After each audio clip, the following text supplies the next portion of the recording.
Hello, welcome back to Rada. My name is Beast, and wait, I forgot to flip my webcam. God fucking damn it. Well done. Hello. We are a little Vertical bit. flip. God fucking damn it. Why do I always do this wrong? We are better organized than this. You should know. No. No, no, they don't. Because we aren't.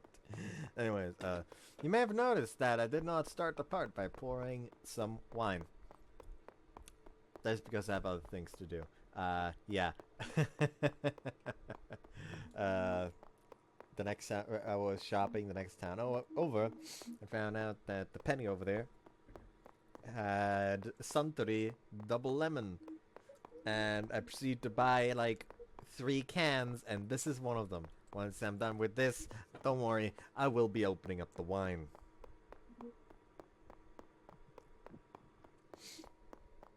And of course, What brand of wine? Katlenburger Kirschwein. And of course I have cheese. Anyways, let's open it up.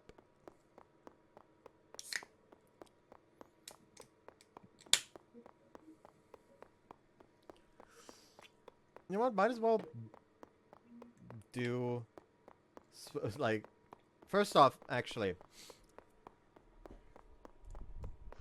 I know no one here is actually like in my fucking Patreon. However, don't actually pledge to my Patreon page. Well, you can't anyways because it's like not available anymore because they are now demanding ID from me to prove it is me, and I'm not doing this. So, yeah, fuck that. Sad state of affairs, I know. Anyways.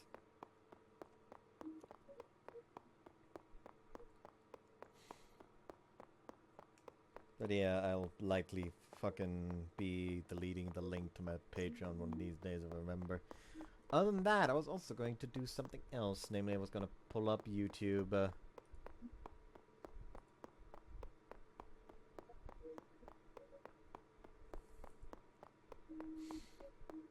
Hold on, I need to change my actual YouTube account so I can access the channel. Hydraulic press channel. Nah, not that one.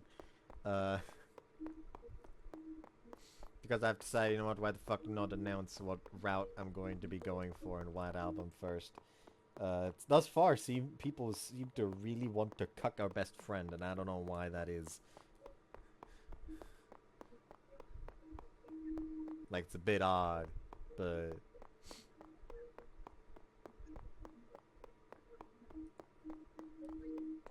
That is a little odd, yes.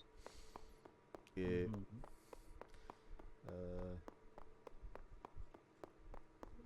Well, I need to actually, like, pull that a bit so I can...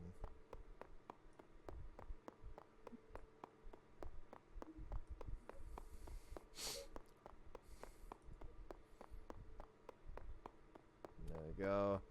Community tab. And right now, Misaki is winning.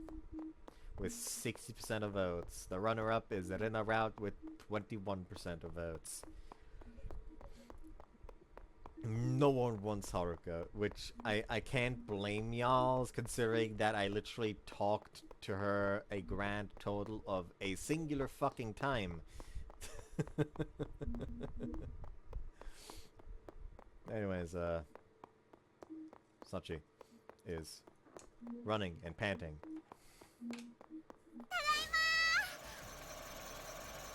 Oh no, not the lathe! Chinese steel mill worker, get out of there. God, that reminds me of that one fucking video. It's like IS is a machine that recognizes whatever you put in front of it. It's just a microwave. Don't touch the buttons. Anyways, how do you program this? Oh, outsource the programming to Asia. Oh no, that's not a good idea. It's just like show a child. Factory worker. Then you pull out a goddamn, like a flip-flop deadly weapon. And you pull out a fucking, like, takeout bag from, like, from like Little Asia or whatever, or no, Panda Express. That was the one. Take like a delivery bag from Panda Express. What's that? They show the contents. Ew. おかえりなさい、サッチ。 So we agree that Sachi is adopted, right? No, I don't agree with that. No, because like neither of them have Parents, pink hair. Where the fuck did you get her pink hair from?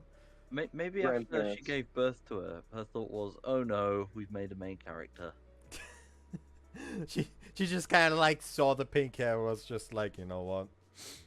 I'm just gonna like I'm gonna have to either come to terms with my own death, or I'm gonna have to try to fight fate on this. I'll start by dyeing my own hair so it's not pink anymore.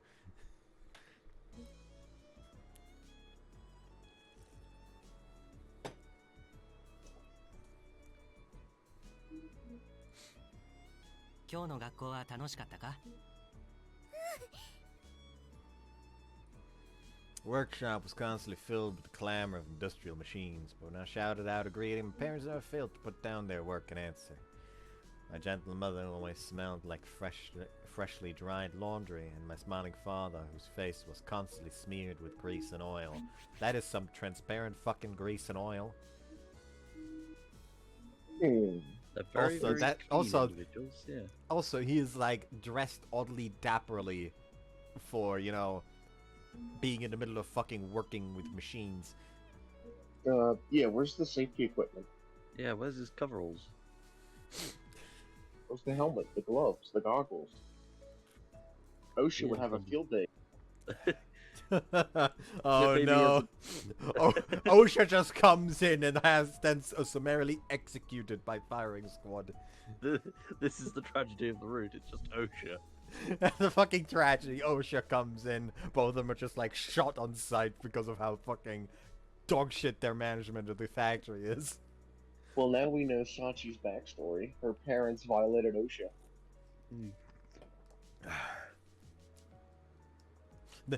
Her parents violated OSHA, so she's going to violate the Geneva Conventions to get revenge.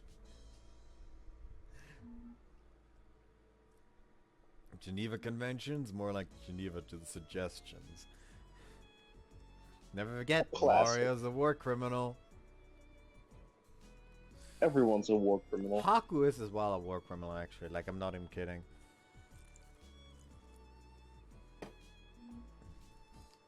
Bowser's a war criminal. Funny enough, he's a warmonger, but he might not actually be a war criminal. Possibly. Probably is, though, let's be honest. But yeah, like, quote unquote, spoilers for Mask of Deception. That one time with the bandit where they tried to frame him for kidnapping the for kidnapping Anju, so fucking the fucking Nosri doesn't get executed. They like beat him at a fight, grabbed him, stripped him, and put him into a woman's outfit. That is actively a war crime because that is attack against personal dignity. Yeah. Oh, they have spin him a femboy. Just putting on a woman's clothes does not a femboy make. Actually, hold on. God, I don't even remember what his name was.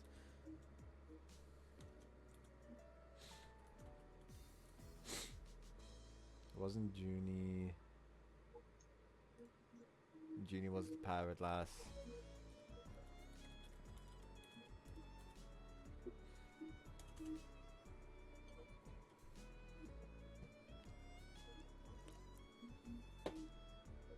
This Suntory is really fucking good though.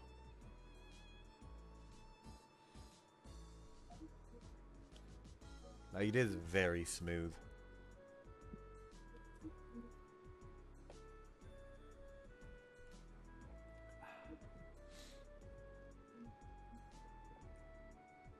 Hold on.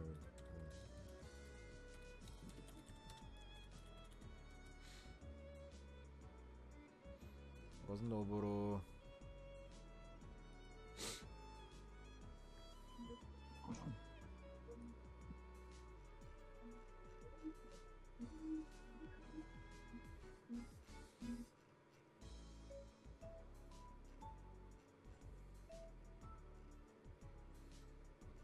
Mosnu, that was the name, a lowly bandit.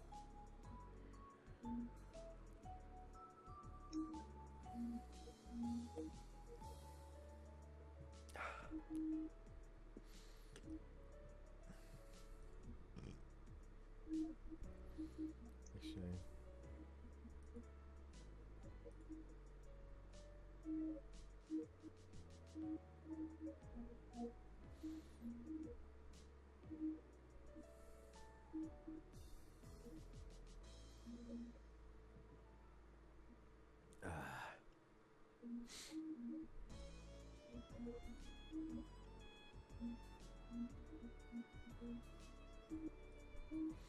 Yeah, anyways, it wasn't Mosnu. Mosnu was the fucking bandit. Anyways. I love them both very much. My earliest memories from the days before I entered elementary schools are wonderfully happy. My dad was a metal worker and engineer from Niigata, and my mom was born into a family that operated a small precision manufacturing workshop in Kanagawa. After about 20 years ago, they met at a technology fair and fell in love. Soon after, they'd started up a little factory of their own on the outskirts of this small city. I was born shortly thereafter, completing an intimate little family of 3. あなたどうしましょう。サチが泣き止まないわ。熱もあるみたいだし、すぐに病院へ連れて行こう。でも夕方までに納品の仕事がまだ。そんなのは後で頭を下げればなんとかなる。それよりサチの命の方が大事だ。はい。 Only one of you needs to take her to the hospital, you dumb fuck. You just continue working while she takes her to the goddamn hospital. Not factory, hospital. Factory worker. Sorry. The orders placed at that freshly established workshop tended to be small in scale, and its track record couldn't have been called excellent, even as a polite flattery. The primary cause, my parents prioritized their newborn child above all else, frequently missing important deadlines for my sake. Despite their inconsistent job performance, their character won respect and affection. Our young family was able to get by thanks to the support of others.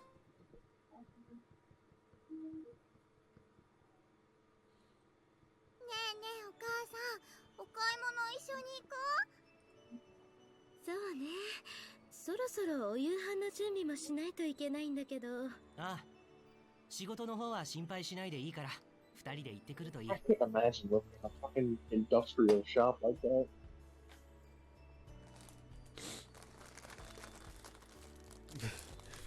Oh my, I don't know why, but I just had the random fucking headcanon. Oh no. What if this man is like the Japanese version of I Did a Thing?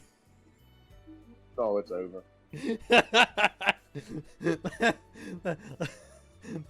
That's why we never see her parents.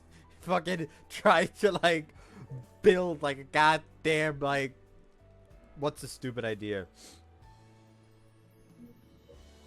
Like fucking baby launcher or something. Like nah, that's too blatant even for him.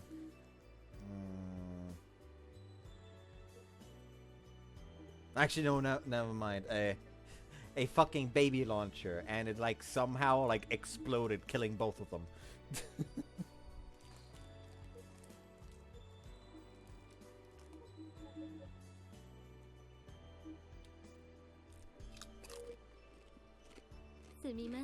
It's a fucking William Afton type invention right there. いいさ。どうせもうすぐ片付くしね。I mean, what was the most recent I Did a Thing video again? I almost have to look this up. Hold on, I'll grab my phone for this. じゃあお父さんの好きなおビールも買ってくる。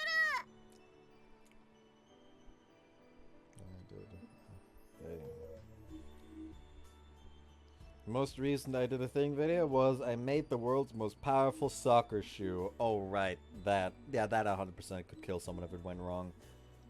Or at the very least blow off someone's foot. Blow off your own foot.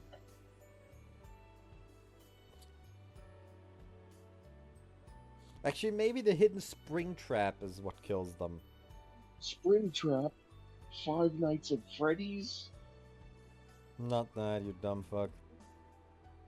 Horror, horror, horror, horror. Horror, horror, horror. Actually, no, never mind. It's Horror. most Horror. likely actually the gun they put on the robot dog. Like, that is most likely to actually fucking kill them. Horror, horror, horror, horror. Or the shark-proof wetsuit. They tried it and just, like, didn't work, and they got mauled by fucking sharks.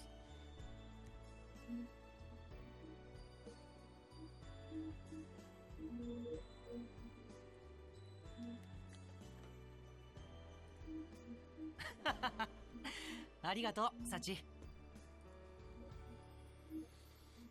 And even once I got a little bigger, I still spent lots of time with my parents. Especially in the evenings, I'd always pull at my mom's hand and beg her to go shopping with me. サチは今日何が食べたい？卵ふりかけふりかけじゃなくてハンバーグとかすき焼きとかもっと好きなものを言っていいのよ。じゃあね、サメさん。 Sachi's metal as fuck. She just wants to eat a hell ass fucking shark. サメさんはちょっと。サメさん食べられない？ Just get some grenades, it'll be fine. What does shark taste like? Tastes like shark.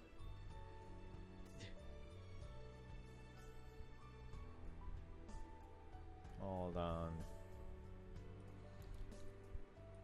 He's consulting Google. What does shark taste like? Has a distinct ammonia flavor. Intriguing.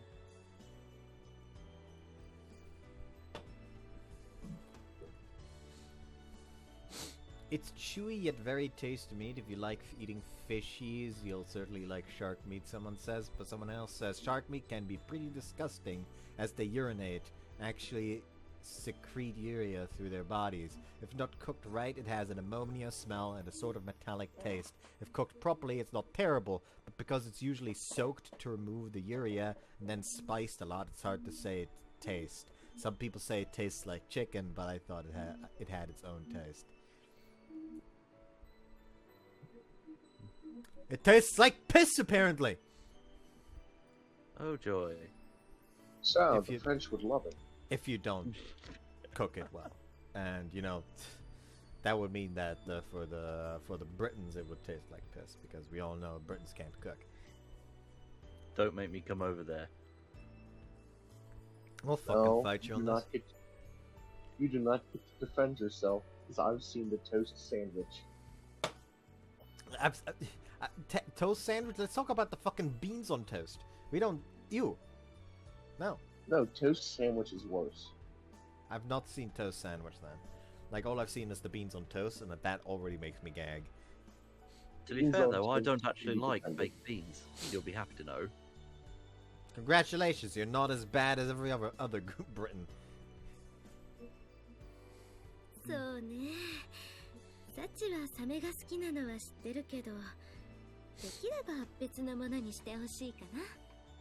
Because beans on toast それ at least なら had some thought going into it. This, ごめんね、 no thought. サチ。 Toast So what we gonna put on a sandwich. Toast sandwich? sandwich is a sandwich in which the filling between two slices of bread is itself a thin slice of toasted Fuck. bread, which may... What the fuck? They didn't put no thought into it. What are we going to put in the sandwich? Oh, fuck it, just put on a piece of bread. Like, that's not disgusting. That's just like... Just eat the bread itself. Like, just put butter, salt, and pepper on it, and you have the same fucking thing. Well, they had to make the sandwich, because they're stupid. どうしてお母さん utter retardation. サチ、お母さんが作ってくれる目玉焼きとタコさんが一番大好きだよ。ありがとう。私もサチのことが大好きよ。あら、さっちゃん、今日もお母さんと一緒でいいわね。Thinking back on it now, our household was definitely on the poor side. You could count on one hand the number of times per year a real treat of a meal graced our dinner table. But Mom's cooking was always delicious anyway, and more importantly, I loved the feeling of her soft, warm hand wrapping around mine. Fortunately, the adults around us watched over our family with warm gazes and small acts of kindness. じゃあこいつはサービスだ。いつもすみません。いやいや、うちも駅向こうにできたスーパーのせいで大変なんだが、小峰さんには変わらずひいきにしてもらってるからね。ありがとうございます。おじいさん、いつもおまけしてくれてありがとう。 Also, just seen the thing about toast sandwich, and I'm wondering who the heck does that. お、その年でちゃんとお礼が言えれた。偉いね、さっちゃんは。よーし、それならおじさん、唐揚げ用のお肉もサービスしちゃおう。本当にすみません。こりゃ後でかみさんに怒られちまうかもな。This man really called his wife the old ball and chain, huh? あなた、 Why do I get the feeling there's going to be some sort of test in this お疲れ later 様 that で didn't? す。 Oh, we're poor, they say. That does not look like the living room of a poor family. That's a very sizable room. Yeah, With air conditioning. we would have been poor then.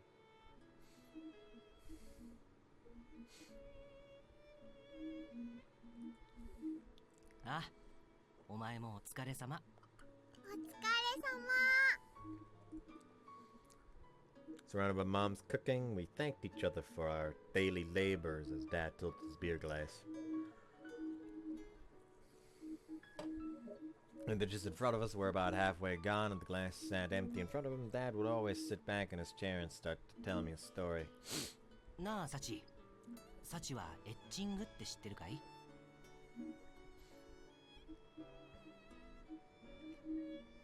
That was a tiny grand blue fancy reeling.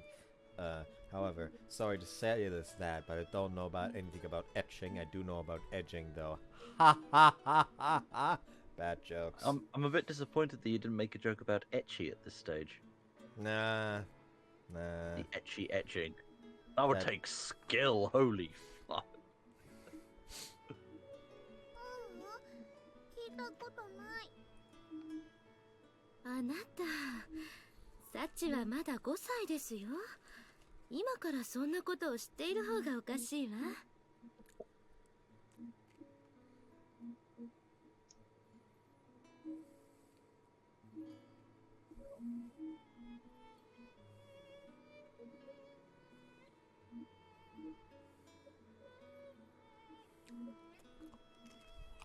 そうかな。俺がサチくらいの頃には親父の仕事場に潜り込んでは勝手に機械をいじってたもんだったが。だってサチ、工場の機械を触ってるよりもお人形さんと遊んでる方が楽しいもん。やっぱりそうか。サチは女の子だもんな。 Like, damn, I guess I'll never be allowed to teach a son about my craft. And she's just suddenly like, what about you, Kurt? He can take over once I marry him. And he's just over here like, okay, I need to murder a child real quick.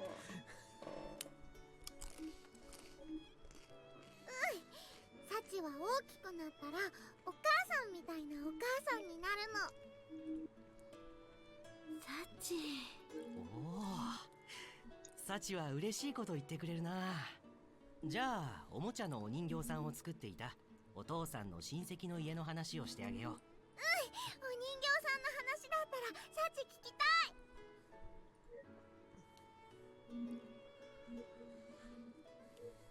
Dad's stories were almost always connected to his job somehow.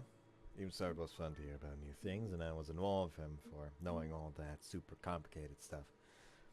But what always impressed me more than anything else was his amazing handiness. お父さん、この時計電池を変えても動かないの。 Yeah, this is a massive fucking house. There's like a double door here for some reason. There's like a hallway going this direction. There's a hallway going this direction. This is fucking massive.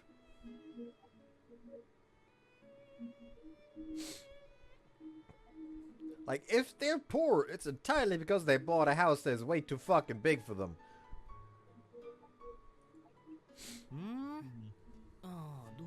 Airbnb will I'll make him rich very quickly. 通電してないみたいだな。配線のハンダ付けがいい加減だったんだろう。時計また動くようになる？あ、これくらいならすぐに治るぞ。ああ、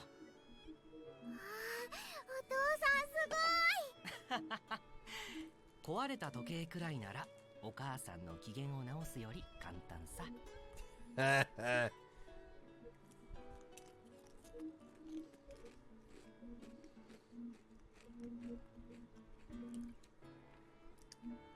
Dad loved playing with machines from a very young age, so he could prepare almost anything. Because of that, things we bought tended to last much longer than they would normally, and I always thought of him as some kind of wizard.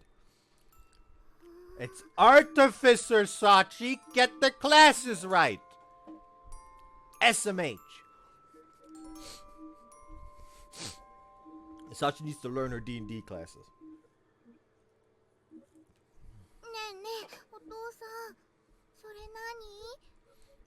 ああ、これはオルゴールって言うんだ。オルゴール？この箱を開けるとね、音が鳴るような仕掛けになっているの。へえ、そうなんだ。サチはオルゴールを見るの初めてだったかしら？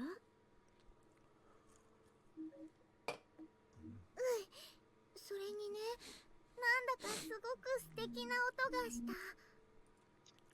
あら、サチは素敵なんて言葉よく知っていたわね。昨日見たテレビで言ってたの。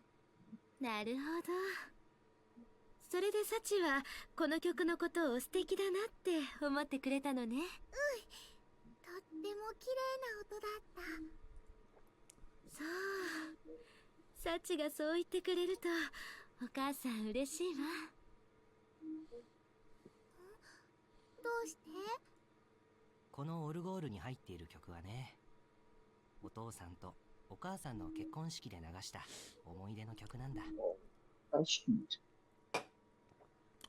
Okay, I now know that this song is going to be playing at Sachi's and Yuji's wedding, which is going to show for like a shot in the later parts of this route, most likely. Oh, how sweet.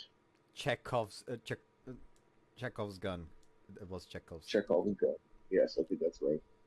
結婚式？そうね。好きな人と幸せになるためにする約束みたいなもののことよ。幸せ。幸せっていう字はね、サチの名前と同じ字を書くの。そうなの？そう。だからサチも大きくなったら好きな人と結婚してきっと幸せになれるわよ。そっか。じゃあサチも大きくなったらお父さんとお母さんと結婚する。 Actually, yesterday at work, usually when it comes to like deliveries, I always have to like check over the delivery slip to make sure that everything is actually here. Like, I don't check the delivery slip myself because like that takes ages. I essentially just take the pallets because every pallet is supposed to have like a little fucking list of everything that's on the pallet. I mean, it doesn't fucking always state everything because for some reason the fucking retards that prepare the goddamn pallets and bring them to us are like, okay, on this list we have this, this, this, and this. But then on the actual pallet, there's like one additional thing that was supposed to be on another pallet, but they just put it there instead because they're assholes. And anyways, and I was like looking through one, and it was like the Schäferhofer Zitrone Naturellbier. which is essentially like a beer, but they put lemon juice in there as well. And it's specifically like a natural, like, I don't know what that means, but it's different apparently. I don't fucking care. But like I was looking through the list, and it's like I reached the shelf over, and it just took me a while to realize what the fuck it was talking about, because it was like because it was like shortened to like chef dot citrone dot ntr. Uh-oh. Because the NTR was supposed to be the natural. It was supposed to mean natural. But I, of course, sat there like, oh no, not the NTR beer. Like, you drink it and someone next to you gets drunk.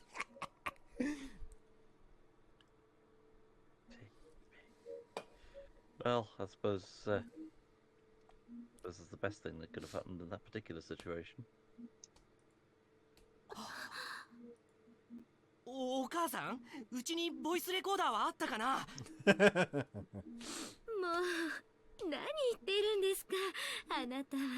お父さんはサチと結婚したら嬉しい？ああ、嬉しすぎてサチのことがもっともっと好きになっちゃうな。Sorry to say this, Sachi, but the authorities are in front of the door. They've come to take your daddy because he is being convicted of pedophilia. でも好きな人と結婚するためにはサチがもっと大きくならなくっちゃね。サチ、もっと大きくなれるようにたくさん牛乳飲む。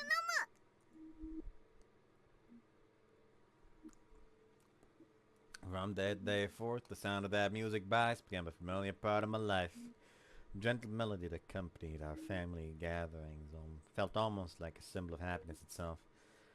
I'd always understood that Dad loved me just as much as Mom, although he was often busy with work. I just happened to love him very much myself. I had a habit of begging him to play with me on the weekends. ねえねえ、お父さん、お外に遊びに行こう。おお、サチはいつも元気だな。日曜日はね、お外でお父さんと遊ぶ日って決めてるの。そうか。だからお父さんも一緒に遊ばないとダメなんだよ。そうだな。じゃあ今日はお父さんと公園でキャッチボールをしようか。キャッチボール？よーし、いいぞ。そしたらここにめがけてそのボールを投げるんだ。She just cold clocks him in the nuts with the ball. Oh, ボール。 To be honest with you, I'd be a bit perplexed if that didn't happen at least once. Yeah. おお、うまいじゃないかサチ。初めてでここまでできるなんてすごいぞ。本当？ああ、お父さんは運動ダメだったけど、そういうところはお母さんに似てくれてよかったよ。I think Dad probably wanted a boy. Not that he ever came out and admitted it, of course. But when he watched me tossing a baseball around and playing soccer, his eyes were livelier than usual. Once I caught on, I started begging him to play with me, even on weekdays, eager to see that happy expression on his face. But of course Dad had his work to take care of, so he couldn't tag along every time. As a result, I sometimes had too much time on my hands. One particularly dull afternoon, I decided on a total whim to imitate Mom and clean the floor of the workshop. And when I did... あらサチ、ほうきなんか持って何してるの？お掃除だよ。偉いじゃないサチ。進んでお手伝いをしてくれるなんてお母さんとっても嬉しいわ。ねえ聞いて、あなた、サチが工場を掃除してくれていたのよ。 Damn, what an abnormal fucking child. Cleaning of her own accord. Call the exorcist. she's gonna get caught in the industrial lathe. 何？本当か？ Like the dad just gets distracted, like, what? Seriously? He tries to go to them, like, stop, like, looks over. He just barely stopped the machine before the machine, like, dragged his shoulder into the fucking lathe. Like, oh, that was close. I don't know why, but like, like the more and more jokes I make like this, the more and more it feels like there's like this workshop is like a fucking death trap that only hasn't killed anyone just because of the sheer amount of luck they have. Like, workplace accidents are like zero, but only because like they keep just barely like turning off machines unknowingly like a millisecond before a fatal accident would occur. あなたもこっちに来てサチのことを褒めてあげてください。 And my parents showered me in compliments, almost like the time I'd brought home the first prize for a picture I'd drawn in kindergarten. I blushed with joy. To this day, there's like a fucking picture I drew for a contest hanging in our living room, and I cringe every time.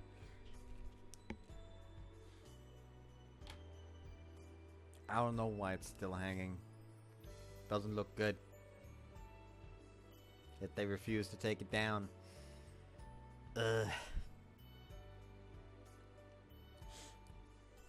Their initial reaction was surprising enough, but after work that day, both Mom and Dad came outside to play with me. お母さん、こっちこっち。あら、サチもいつの間にかそんなに速く走れるようになっていたのね。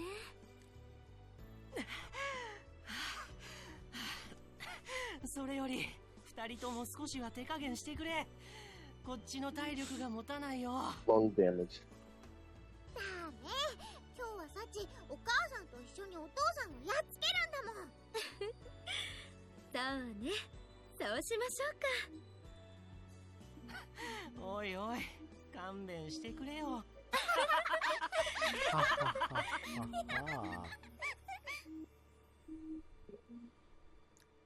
We laughed and played until evening came. For one day, the machines sat silent in the workshop.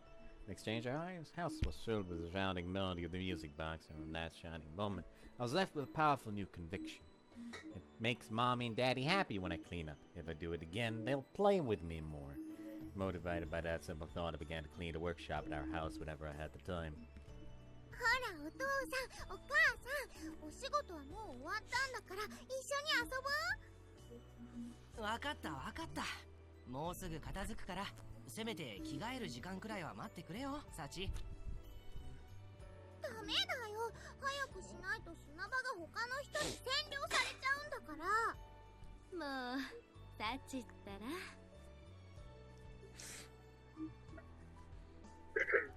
Sure enough, whenever I cleaned up for them, my parents would emerge from the workshop with resigned smiles on their faces.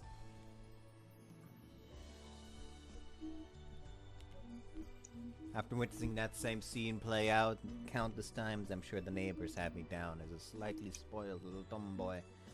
Not that I noticed at the time, so caught up in every precious moment. Back then, my world consisted of nothing but the things before my eyes.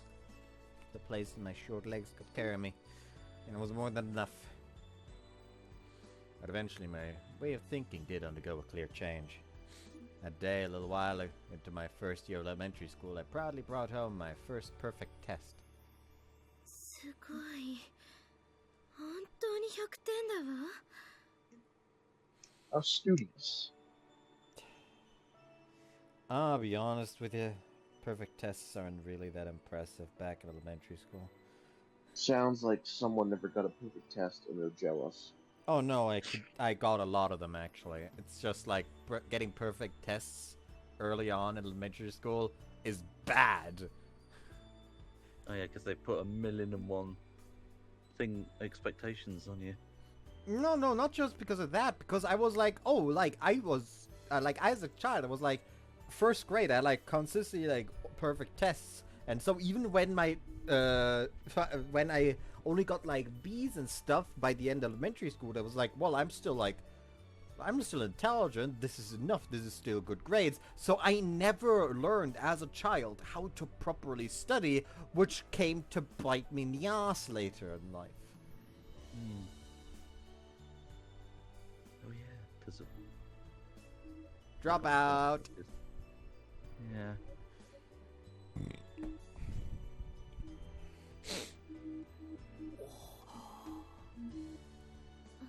ちょっとあなたちゃんと聞いてます？ああ、すまない。あまりの驚きで思わず呼吸が止まってしまっていたよ。いくらなんでもそれは驚きすぎですよ。そうだよ、お父さん。いやいや、決してそんなことはないぞ。 Anyways, opening up the wine. お父さんも何度か100点は取ったことがあるが、算数のテストで取ったことはなかった。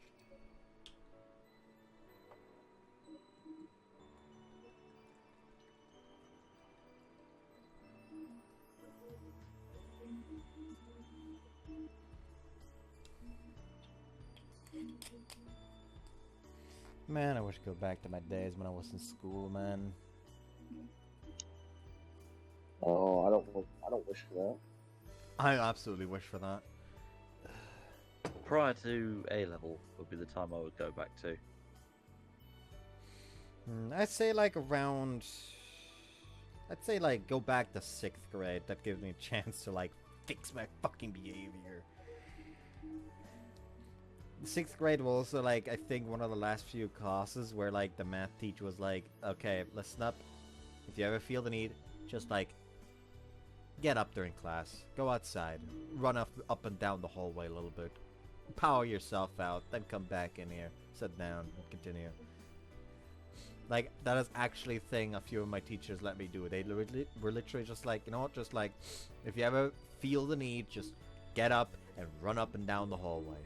Just get that energy out of you. Yes, I have ADHD. How could you tell?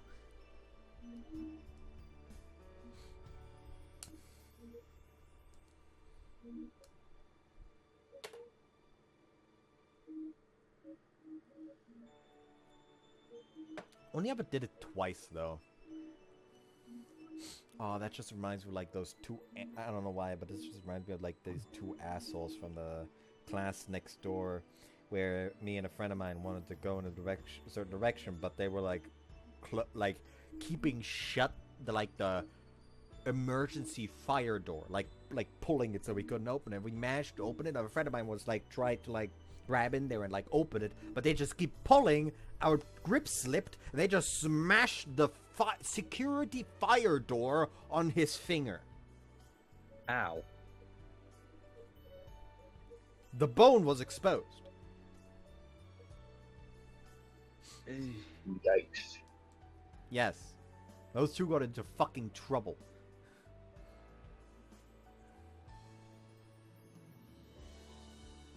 Oh yeah, there was also that one time when just like... It was like an afternoon class, and I was like, literally just like, you know what, fuck it. I'm gonna just like put my backpack up against the wall with my fucking coat and just like lay down and like try to take a nap until like classes start. And like there were like these three girls, like they're like essentially quote unquote the popular girls, like also sitting in the same hallway around the corner, and like they clearly saw like my legs sticking out from around the corner. But they just decide, nah, fuck it, and they start talking, and they're like, because it was usually like, it was a group of 4 usually, and they were suddenly talking about like how the one that was missing apparently had a crush on me, and I just sat there like, yeah, that's probably not fucking true. Like they 100% saw that I was sitting here, and just decided, you know what, fuck it, let's try to rile them up. Yeah, I'm not fucking buying it. Like one of the like two of the like only I only didn't really have too much that I wanted to do with one of them. One of them I just really didn't find that like that that nice to talk to. Funnily enough, she is actually the one that I actually like physically got the closest to one singular time, because like there was like a fucking you know how during Christmas there's like everyone draws like a lot and they have a name and they need to secretly give them like small little gifts. Oh yeah, Secret Santa, yeah. Secret Santa, yeah. And there was like something similar. It wasn't like it wasn't Christmas, but it was. But we decided to like do something like that as a joke in the class. Like the only hint that I got to who my like quote unquote not Santa Secret Santa was that they had 2 different eye colors, and I just was like fuck, I don't know anyone in my class that has that. And eventually I found out it was her, so I like literally just like got up out of my chair and just walked over to her, and like literally like a few centimeters from her face, like, oh hey, yeah, there are actually different colors. And then I just like got back up again and left and sat back down in my chair. Well, Now, she and her friend was actually someone that I once asked for advice when I was confessed to for the very first time in my life, and I was very fucking confused about what to do. I regret asking her for advice. Not a friend, though. Her friend was actually trying to be genuinely helpful, while she was just like, oh, who is it? Who is it? Give us details.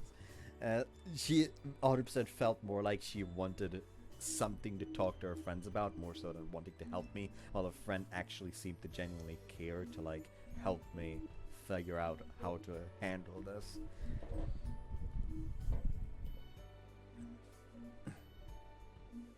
Anyways, サチは運動神経がいいだけじゃなくて頭もいいんだな。そうね。今日はサチが初めて100点を取ったお祝いに腕によりをかけてごちそうを作らないと。本当？やった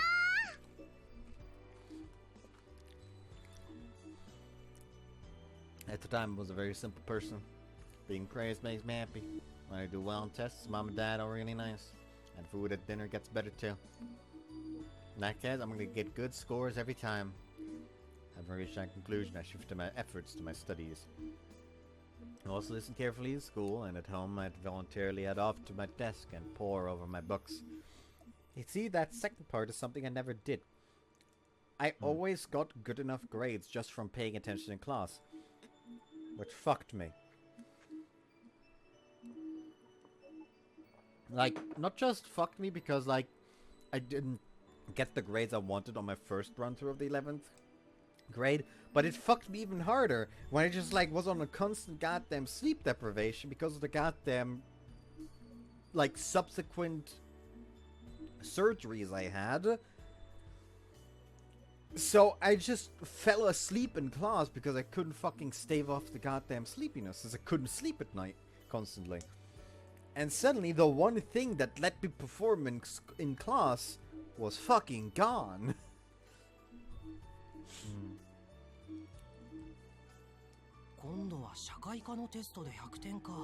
Okay, that... I call bullshit on that one. I believe that subjects like social studies and ethics and stuff like that are actively impossible to actually ace. Like, if you actually ace it, you didn't put in your own, like, opinion or anything like that, you just tried to kiss the professor's ass. クラスで100点を取れたのは私だけだって先生も褒めてくれたよ。最近はうちでも勉強を頑張っているみたいだし、学期末にもらえる通知表が楽しみね。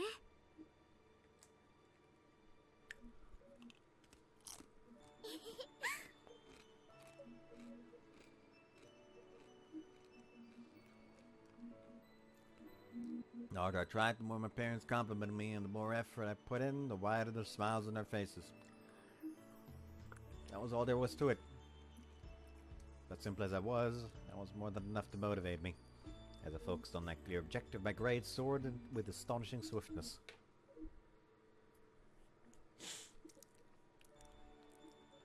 Hi. 今日はサチが全部4以上の通知表をもらってきたお祝い。 Damn, she dropped off. 手巻き寿司だ。サチは最近頑張ってくれているから、その分私たちもお返ししなくちゃ That ね。 actually reminds me. I said to my brother that I would pay for like an all-you-can-eat sushi to celebrate him moving out and moving into his own place when he moved out, and that has still not happened. In fact, like, this man, the only contact to my family he consistently keeps is sending me shitty memes. I actively had to tell him that our mother wants to see some signs that he is still fucking alive every now and again. And he was like, you know what? I did want to come by at some point. Yeah, sure, why not? And it's just like, why the fuck do we actively have to tell you to, like, you know, let us know that you haven't succumbed in your own fucking feces yet? Like, the last time that I was at his place was literally just like we were on our way home from my cousin's wedding, because his ex was also invited there. And we talked, and she literally complained to us about how dirty his apartment is constantly. And how he won't clean it, no matter how many times she tells him. So we literally decided, you know what? We need to drive, like, someone else home as well, who lives in the same neighborhood anyways. So we're gonna just, like, go to his place and tell him to clean the fuck up.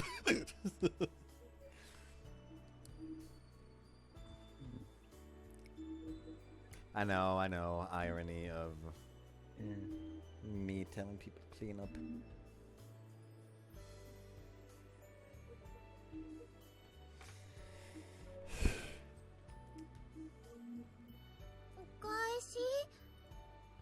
そうだぞ。何かのために努力するってことは口で言うほど簡単じゃない。だからそれができたサチのことを褒めるのは当然のことなんだ。That was bigger than usual. そっか。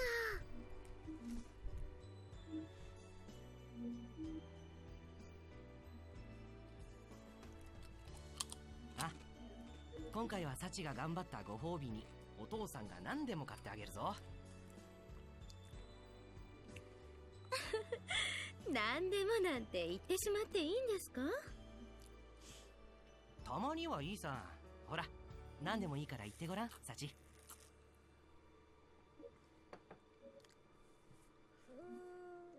欲しいものはあんまりないかも。え？お父さんとお母さんに褒めてもらえてお寿司が食べられるならもう何もいらないよ。サチ。Those are my true feelings. Of course, sometimes I did look at the pretty new clothes my friends wore and feel a little envious. And I sort of wanted to visit those fancy amusement parks they talked about on TV too. But when I went home after school, Mom and Dad were always waiting. The music box played this beautiful song in the background, and people I loved had smiles on their faces. That was more than enough for me. But those tranquil days didn't last forever. One day, I worked it out that Dad's family had received a contract for grinding lenses that would be used on a space shuttle, leading to media interest in a TV interview.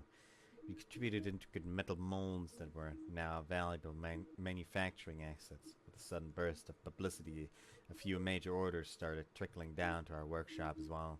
Dad had always been skilled, and now he had the chance to prove it. In the blink of an eye, rumors were spreading about the high-quality precision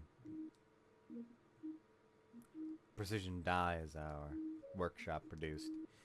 Before we knew it, our little branch of the business was flooded with more orders than even his parents' workshop.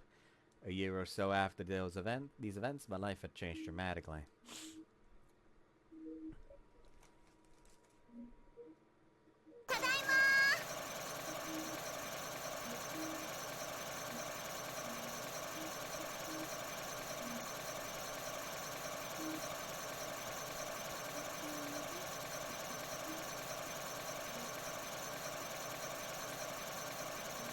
Back from school, they yelled out a greeting to the workshop force of habit. There was no answer from Mom and Dad. Instead, I was welcomed home by the grown-up industrial machines, a constant companion from morning through night. On the dining table, a gorgeous meal was waiting for me. The clouds of steam that proved the food was freshly made were missing. The pencils I used to wear down to the nub had all been replaced with nice new pens, but I no longer heard Dad's encouraging voice at my side as I studied. I could wear all sorts of brand new clothes, but Mom didn't sew shark appliques into my dresses anymore. She also didn't let me play Counter-Strike 2 anymore. Because that's a free-to-play game. I think it is. Real? I don't remember. I know CSGO is free to play. Is Counter-Strike 2 free to play actually? I need to look this up now. I'll look that up. Hang on. Alright. Never mind. I have Steam open. Can't. Oh, yep. It is free. It's like she just like your mom just slaps Counter-Strike, or like slaps her for starting Counter-Strike 2. Was like, no, you don't get to play these poor people games anymore. Instead, here you go, play some Overwatch. And she's just like, I don't want to play this. This is Blizzard Entertainment. I don't like it. Like. She just like is forced to start Overwatch. I don't like it. Whenever I look up characters from this game online, all I see is porn.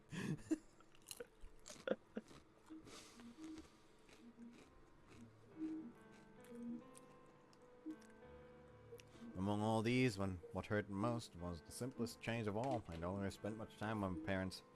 Producing metal dies, precision manufacturing, requiring both technical knowledge and natural skill. It's extremely difficult to find qualified new employees for such a small business. Dealing with a workload that had suddenly doubled with the same number of people as before, there was no choice but to increase working hours proportionally. Or you know, not accept every fucking order, you goddamn dumb fucks! The amount of time Mom and Dad spent... Pick and choose more. Yeah. You can't do every fucking every fucking job. Like, yeah, don't coddle her anymore, but you also you can just stop working once the work hours are over. Just only accept as many jobs as you know you'll be able to fucking do. Maybe Well, like we definitely know some where she got it bandwidth from. for in case emergencies happen. The amount of time Mom and Dad spent in the house became extremely limited. The amount of time I spent alone grew dramatically. Even so, I wanted their attention just as badly as before. Sometimes I would sit up waiting, rubbing my drowsy eyes until the machines finally fell quiet. お疲れ様、お父さん、お母さん。ああ、サチか。こんな時間まで起きていたの？どうしてもお父さんとお母さんに見てもらいたいものがあったの。見てもらいたいもの？ほら見て、今日は初めて理科のテストで100点を取ったんだよ。おお、そうか。偉いな、サチは。おめでとう、サチ。And when I did, my parents would still listen to what I had to say. But even then, they didn't smile like before. Their faces were always lined with exhaustion, their eyes dull. I knew they were busy because Dad's family had been on TV. I just had to tough it out a little longer and things would be back to normal. I did my best to believe that. I waited as patiently as I could for my parents to get less busy. Rather than diminishing, the work kept pouring steadily in. Even after 3 months and half a year, the situation didn't improve in the slightest. In fact, things eventually got so frantic that my parents hired a housekeeper to look after things. She cooked and took care of the laundry in Mom's place. She accepted the hands outside brought home, and when there was a parents' night at school, she was the one who showed up. The housekeeper was a diligent person who took her job seriously, and she was always nice to me. But that wasn't enough. For some reason, I never felt particularly happy when the housekeeper patted my head gently and praised my achievements. So one day, taking advantage of a brief pause in a feverish activity in my parents' workshop, I rushed up to Mom and tried to show off my latest test. ごめんね、サチ。お母さん、これから取引先の会社さんに行かないといけないの。何時になったら帰ってくるの？多分、とても遅くなるから。また今度ね。To be fair, she a bitch for saying show me next time when she knows damn well next time ain't fucking coming anytime soon.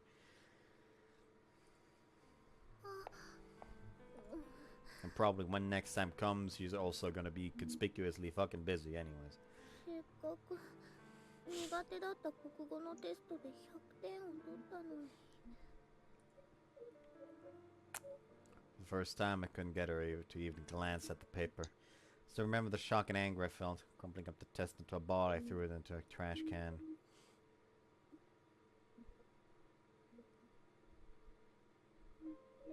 And the night I turned 9 years old, Neither mom nor dad were waiting for me. Instead, I was greeted by a feast our housekeeper had prepared and a pile of presents stacked up on the table. They didn't have the slightest interest in the food in front of me, much less the colorful, really wrapped boxes.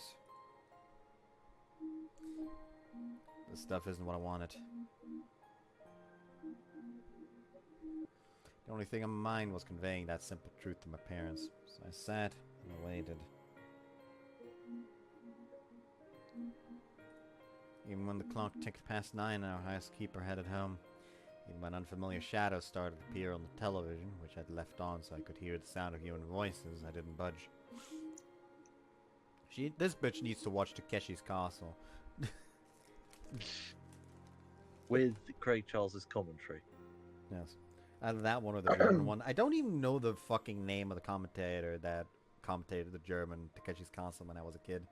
All I know is that whenever I look up German Takeshi's Castle, it's always not the same guy from my childhood, and it makes me fucking it drives me mad.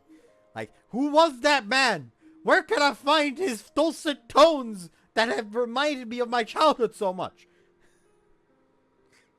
Like, he does have the exact same energy as the British commentator you were talking about. Like, literally one for one. Wait, really? He sounds like Craig Charles. Well, he doesn't sound like it with his voice. However, his style of commentary is literally exact fucking same. Yeah, well.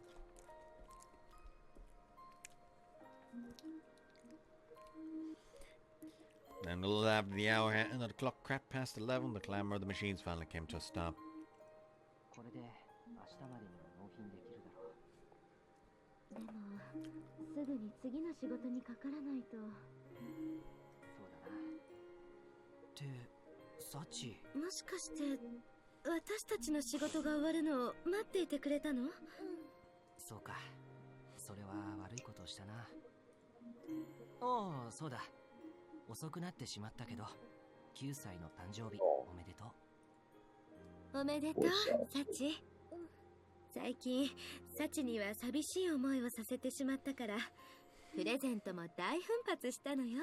Like, listen, I get the like, oh yeah, sorry for making you feel a bit lonely lately. If it was like for like maximum a month, you've been neglecting your own child for half a fucking year. Yeah. That's a long time for a 9-year-old child. どうしたの？サチ、お腹でも痛くなった？よく見たら、ご飯も全然食べていないじゃないか。いらない。プレゼントもごちそうもいらない。だから一人でステーキを食べるより、機械の音が聞こえないお家でみんな一緒にカレーが食べたい。 If I knew the words that slipped out of my mouth and tears were running down my cheeks. Those were the words I'd kept shut away tightly inside ever since the workshop got busy, my honest and selfish feelings. For the first time in a while, I was a spoiled little girl again. As soon as the words left my mouth, my parents' eyes opened wide with surprise. When that shock gave way to awkward, troubled expressions, I realized the mistake I'd just made. I just said something that really mean to Mom and Dad. The instant I understood how selfish my words had been, my heart started to throb painfully in my chest. I stood up from the table and ran from the room, trying to escape the sudden waves of guilt.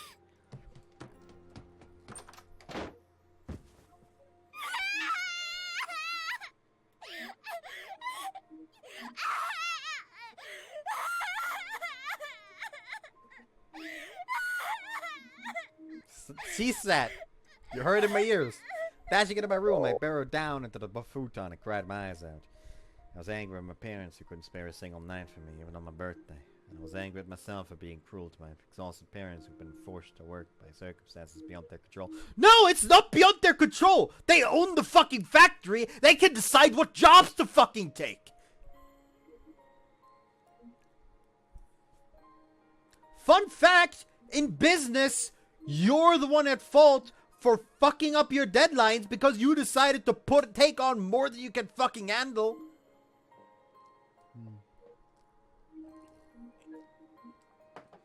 Like, your fucking client isn't going to accept, oopsie whoopsie, I took on more jobs than I could handle so I couldn't get around to your job, is not a fucking suitable goddamn excuse. Neither is you being unable to finish the job because you're passed out from exhaustion. In other words, NASA can go and do one. Yeah, exactly. God, that just reminds me of the fucking Twitter post like, oh, hell yeah, motherfuckers, I could accept Vanessa. Someone responded like, you may want to watch your language. I'll fucking watch my language, you piece of shit. I could accept Vanessa. And I'm one of the higher people in NASA, so what? So let's see how long you're fucking accepted. Or something like that. And it's just like, that motherfucker did not watch what they were saying.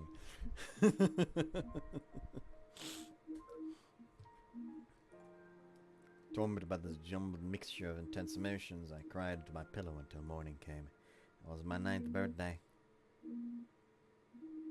After that miserable day, I decided to change my way of thinking and start fresh.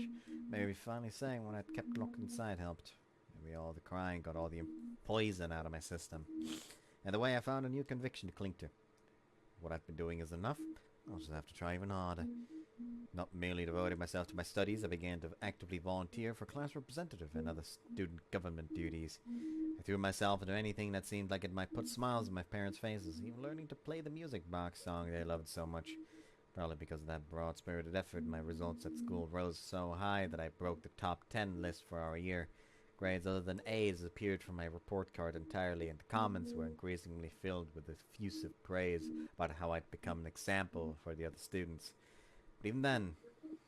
お父さん、今日は終業式だったから通知表もらってきたよ。おお、もうそんな季節か。それでね、今回は私、評価の数字が全部5だったの。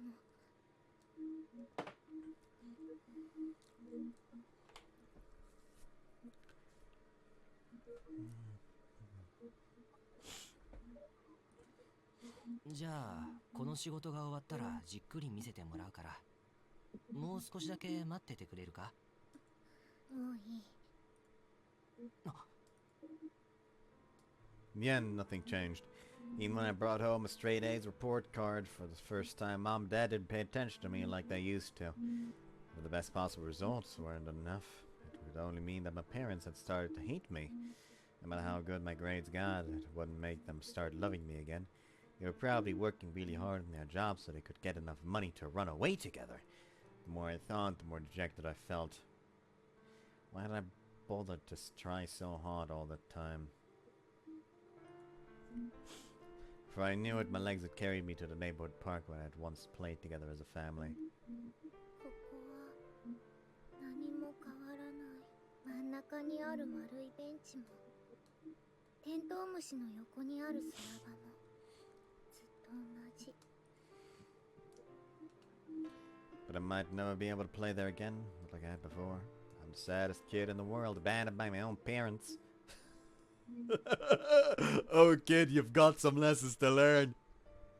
Yeah.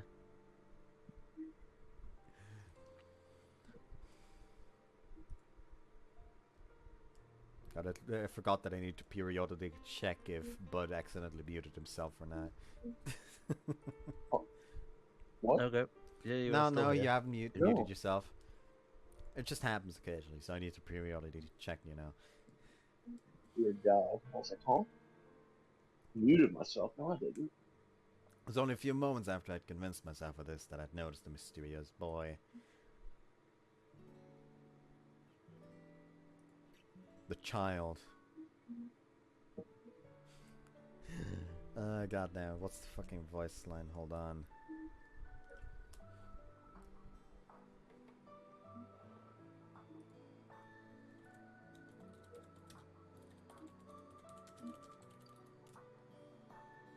Cowboy.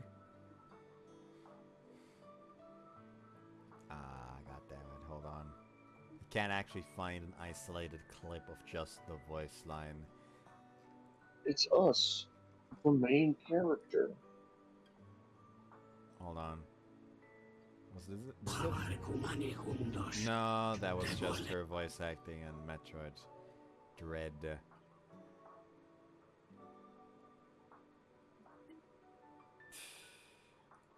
Hold on.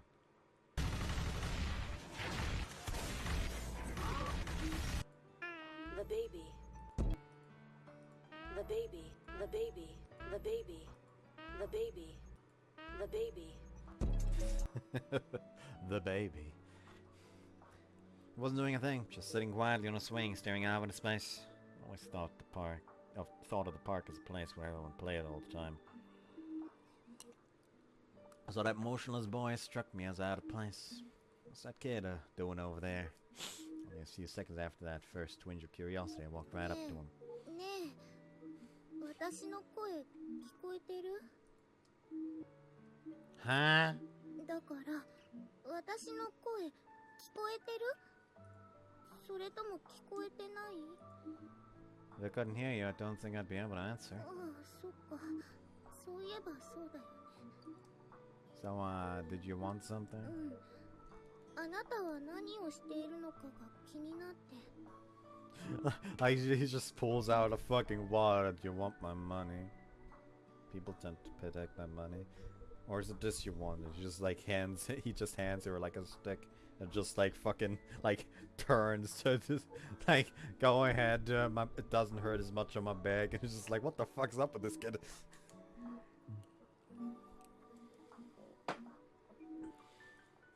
Well, I wasn't doing anything, I guess. The child. 何それ？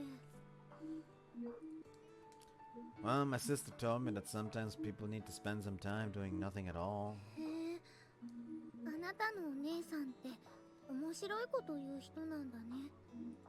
Yeah, that's what everyone says. でも公園は遊具がたくさんあるところなんだから、ブランコとかジャングルジムで遊んだ方が楽しいでしょ？そう思わない？ Yeah, you're probably じゃあ right. 一緒に遊ぼうよ。 Huh? 私はここで遊びたいって思ってて、あなたも公園は遊ぶところだと思ってる。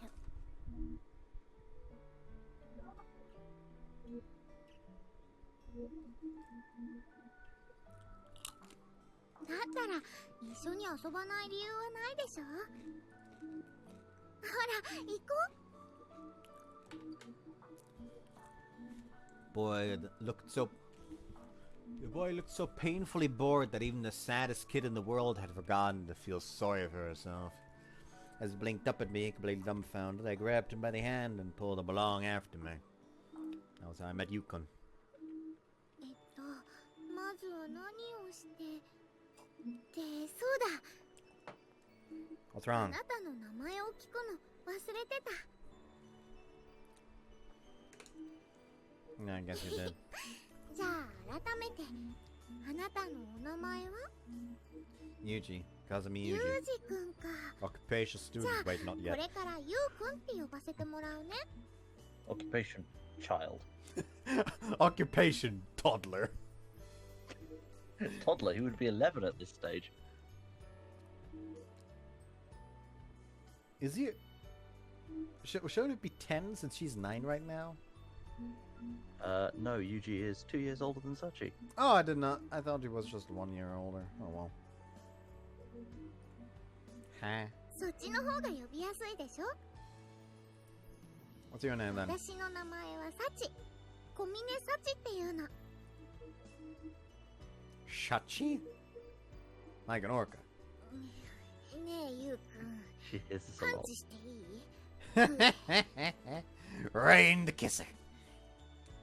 Sorry. それから私のあー呼び方も like the ユ kisser. ウくんが好きに決めてくれていいからね。 Okay, then I guess I'll go with Sachan. やっぱりさっちゃんか。 I mean, nothing else really comes to う mind. ん、そうだよね。 After this brief exchange of instructions, we immediately got down to the business at hand. じゃあ最初はあれからだよ、ユウくん。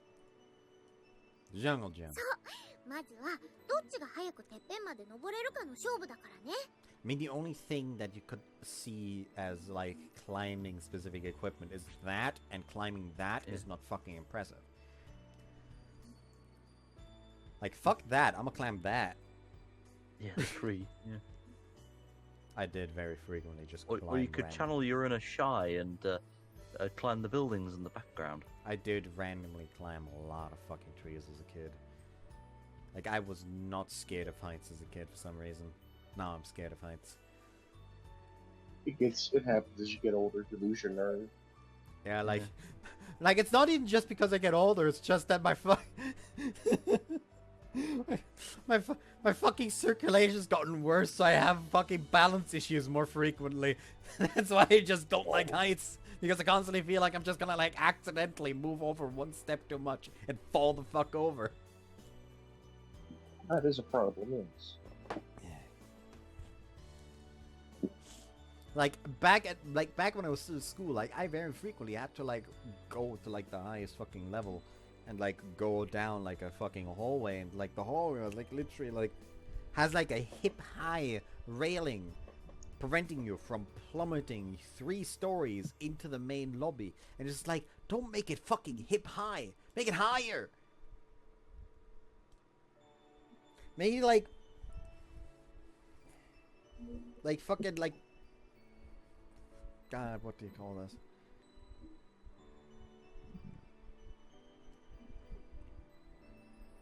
Was it esophagus? I think it was esophagus. Like esophagus high. Like just barely not chest high is what I'm trying to say. Put it above the fucking center of gravity of most people attending here. Yeah. Wait, hold on a second. After deciding the event on a whim, I forcibly started the game.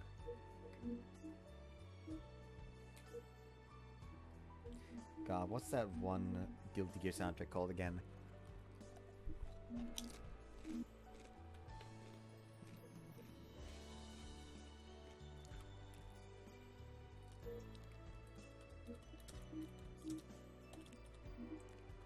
Smell of the Game, that was the name.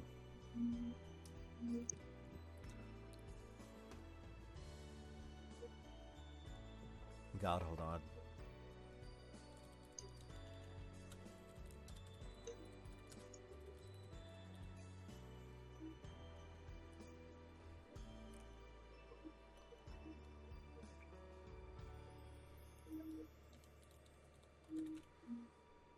Oh, the GIF in question isn't on tenor, sadly. Oh well.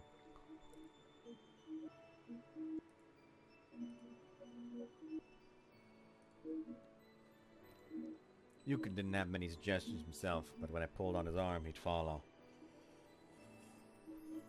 But yeah, ended, I know. Anyways, we've just been...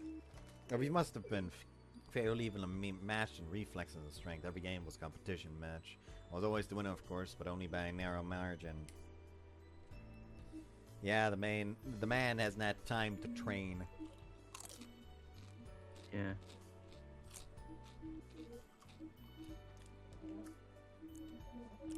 I made the games much more fun, so I just kept going and going.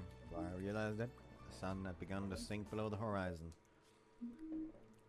Well, I think I need to go home pretty soon. Yeah, we ended up playing a whole lot. That's okay. It'll be fine. It'll be fine as long as I head straight home. It'll be fine as I head straight home, straight to my room without making eye contact with my parents. They always beat me when I make eye contact.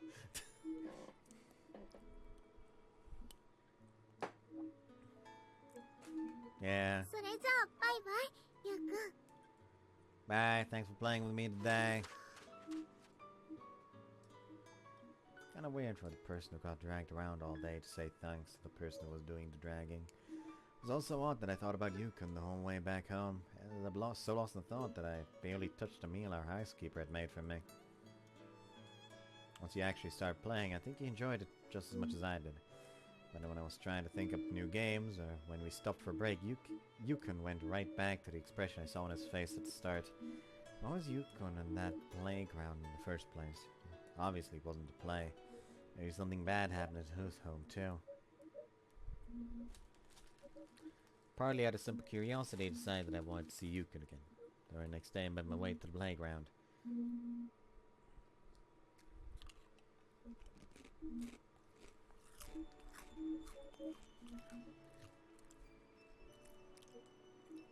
Sure enough, he was sitting on the exact same swing with the exact same downcast look on his face.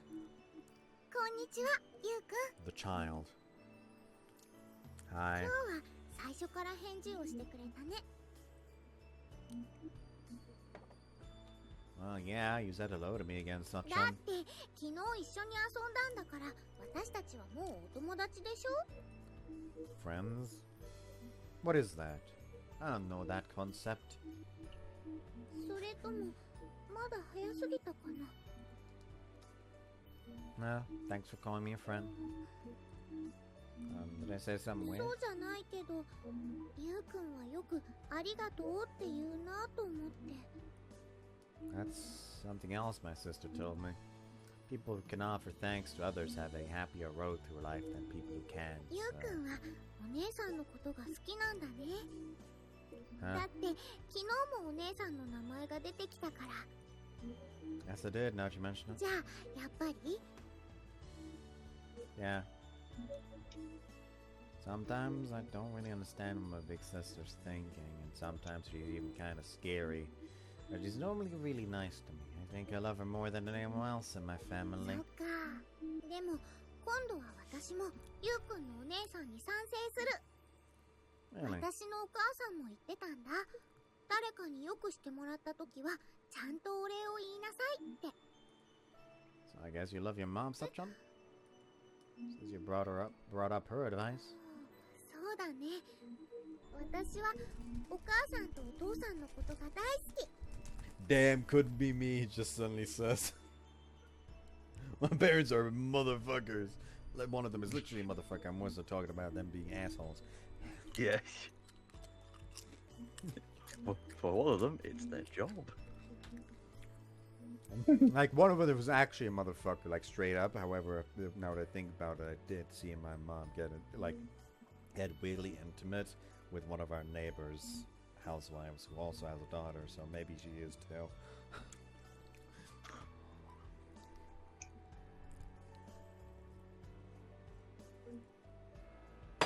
No kidding? As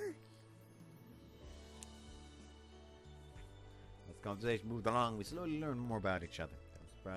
That was surprising and fun in its own way. ねえゆうくん、せっかくまた会えたんだし、今日も一緒に遊ぼうよ。 I don't mind, but is it really any fun playing with someone like も me? ちろんだよ。ゆうくんも運動は得意みたいだし、どの勝負も接戦だったから、昨日はすごく面白かったよ。 Thanks. It's nice of you to say that. ゆうくんまたありがとうって言った。 Ah, yeah, right. That was fine by me. For some reason, every time Yukon said thanks in that slightly bashful voice, I felt genuinely happy. そういえば、ゆうくんは何歳？ I'm 10. Ha! Ha, Eagle! Of course. Disparity of ages. Oh well. Well, yeah, it makes sense considering that if he was 11, he would probably be considered on the same, like, quote-unquote grade as Amane. He has That's previously true, actually, yeah. said that Sachi is just one grade below him. Oh well. じゃあ、私の方が年下だったんだ。 Huh? Seriously? Well, so it shows the other way around. じゃあ、ゆうくんは私の方が年上だと思ってたんだ。 I mean, you're stronger than me, and I'm a boy. あ、ゆうくんってばひどい。私が怪力女みたいな言い方して。 You sure you want to call yourself She-Hulk? The issue is not the Hulk part. The issue is the she part here. We don't want to put on the same rung as the attorney at law.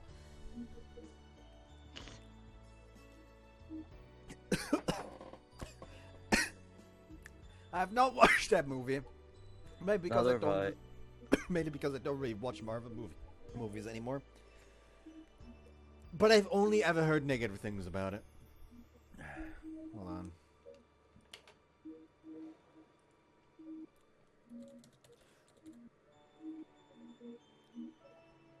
Like, literally just becomes the Hulk, but immediately knows how to fucking control herself for some fucking reason. Does literally everything the Hulk tries to teach her better than him.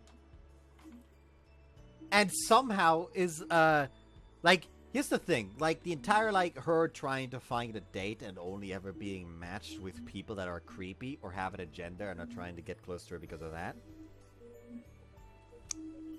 I'm not fucking surprised considering her personality, based on what I've heard.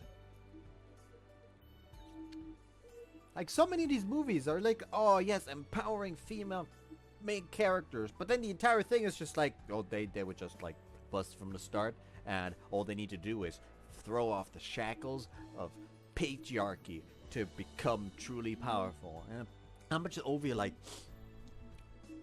have you any idea how to actually write characters?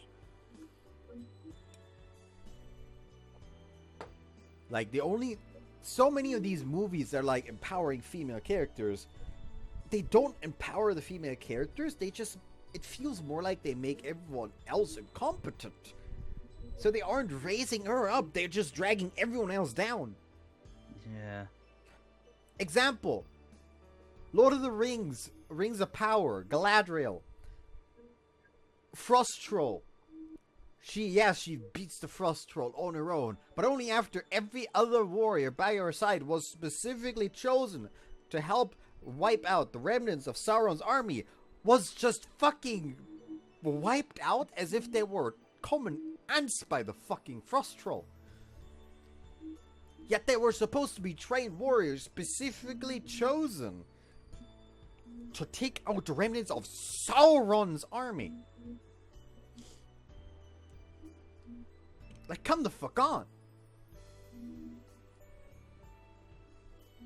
Yes, I've happened upon that Samwise video again a few days ago today. I've watched that like I think 2 times at this point. The second time was like someone else watching the video and me watching them watching the video for some reason. Anyways. Sorry. そんなに怒ってるわけじゃないから謝らなくても大丈夫だよ。 Also, we don't talk about that weird twerking scene in She-Hulk Attorney at Law. That was fucking weird.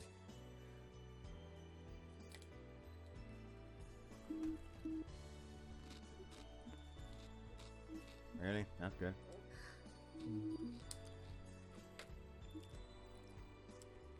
Say I if you don't get what's supposed to be hot or attractive about twerking.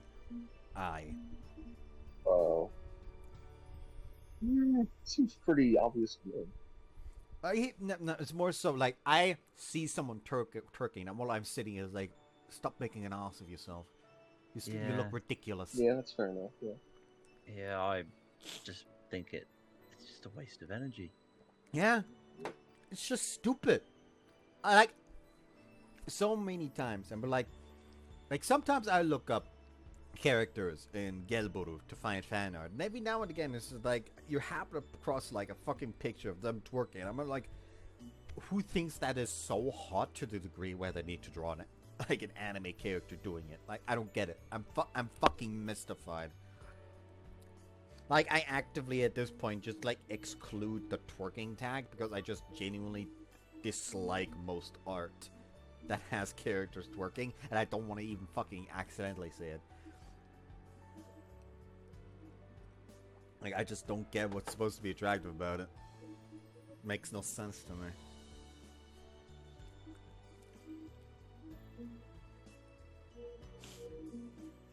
Don't even try to tease the slightly timid Yukon a bit. And when he smiled, it was to see relief to learn that I wasn't upset with him. I was surprised to feel my heart flutter briefly in my chest. そういえば、ゆうくんはどうしてこの公園に来るようになったの？ Oh, you know, just trying to run from the beatings at home. もしかして聞いたらダメなことだったかな？ No, it's okay. I just came here because I didn't want to be at やっ home. ぱり家で何か嫌なことがあったの？ Not really anything bad, but I don't want to be in the way. ママ？ Yeah. You might not believe it, but my sister's what they call a genius. She just studies a little, she can win first prize at anything. That's how smart she is. すごいんだね、ゆうくんのお姉さんって。 Yeah. But lately she hasn't been winning that many awards. At home, she's been paying more attention to me rather than her paintings and stuff. Dad got really angry when he noticed that. He told me you're useless trash, but Kazuki's actually worth something. Don't drag her down with you. So I try to stay out of the house as much as I can to keep out of my sister's way. Sorry, not really an interesting story, is there? なんかじゃない。絞りかすなんかじゃない。 Sachi just like storms off, like comes back. Where's your house? It's like that street, that number. Sure, just goes to his house and like he comes home, just sees his dad beating the fuck to hell and back on his fucking couch. Just like fucking like call the fucking medic, please. Yeah. Like, don't you mean the fucking? Don't you mean the fucking like? What's the English name of the fucking ambulance? There we go. Don't you mean the ambulance? Yeah, that. What you say, medic? Just shut the fuck up and call it. Or alternatively, it's 5 minutes later when she tells them the address. It's, why is there a plume of smoke coming from the direction of my house? God, it's that one image with the girl instead of the burnt down house and smiling. Yeah. There's Sachi. already a meme for that. There's already a meme for that somewhere. There's got to be. If it isn't, that's Caps's job. Yeah.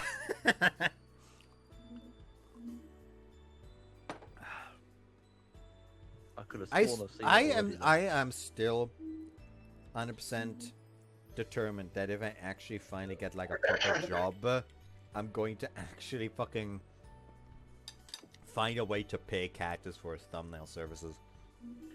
Like even if it's even if it is just buying him a game on Steam monthly. Yeah.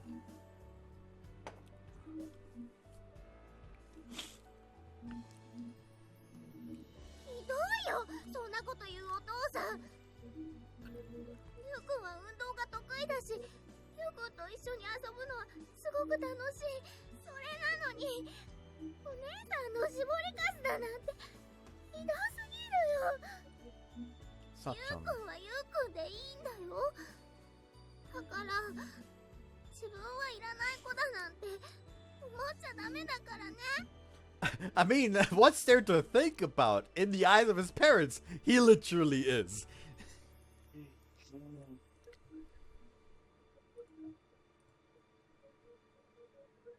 I intended to cry. I really was angry at Yukon's stupid dad.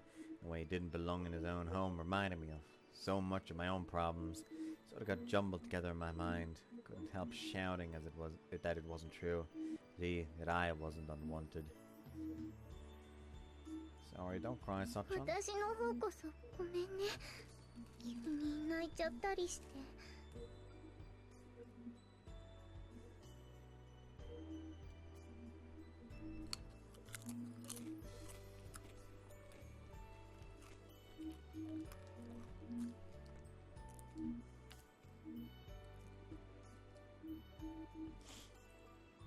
It's okay. Thanks for getting mad for me. 違うの。私が怒ったの。 Because something bad happened at home, right? That doesn't matter. I still got angry because of what my dad said. だってゆうくんが絞りかすなんかじゃないと思ったの本当だし。 Yeah. So return, I'll play anything you want today. As long as you want. いいの？ Uh-huh. Uh-huh. Uh-huh. Uh-huh. Uh-huh. Uh-huh. I don't know why I suddenly did the Cusco. Boys of Cusco. じゃあ公園鉄人レースでもいい？ Playground Iron Man? これを初めてやろうとした時はお父さんが腰を痛めて途中でリタイアになっちゃったんだけど、最初は砂場のお城作りから始まって10回連続逆上がりとか運転2往復なんかもあって、最後は1回転できるまでのエンドレスブランコっていうプログラムなんだよ。 That sounds a じ little... ゃあゆうくんが家に帰らないといけない時間まで昨日みたいに遊ぶなら Yeah, I'd be glad to. じゃあ決まりだね。firmly wiped the tears from my eyes and seized Yukon's hand and set out running for the seesaw. In that moment, they sped past in a blur. Covered in sand, the two of us explored every inch of the park, playing and playing until well past the time we had to leave. When I finally made my way home on that second night, I discovered a clear and pleasant change inside myself. For months, the droning sounds of the machines from the workshop had bothered me so much that falling asleep was always a struggle. But that day I was snoring peacefully away the moment my head hit the pillow. Exhaustion from running around all day definitely had something to do with it. More than anything else, I think it was because I suddenly felt so happy. In the park where I might never play again play with my family, I'd stumbled across a nice boy my age. He was a sweet kid who said thank you at a drop of a hat, so things would definitely go well. We'd be the best friends in no time. For some reason, I felt absolutely certain of that. As it turned out, my hunch was on the money. Could say her hunch was the money shot. That was atrocious. Yep. Boom. Boo this man, internet. After those few meetings, Yukon and I started playing together in the park pretty much every day. At first we headed home quietly when the sun began to set, but after a while we naturally started to say see you tomorrow. And when one of us couldn't make it for whatever reason, we'd let the other know in advance.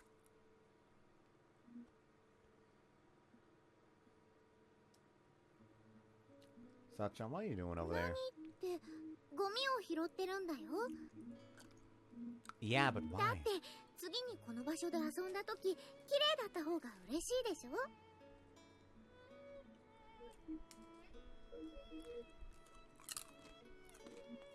Wow. You're so thoughtful, Sachan.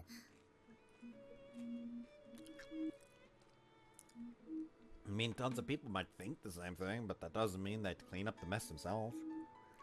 And you did it without even thinking about it. You're kind of amazing. Did I say something weird again? 久しぶりに褒められたからちょっとびっくりして。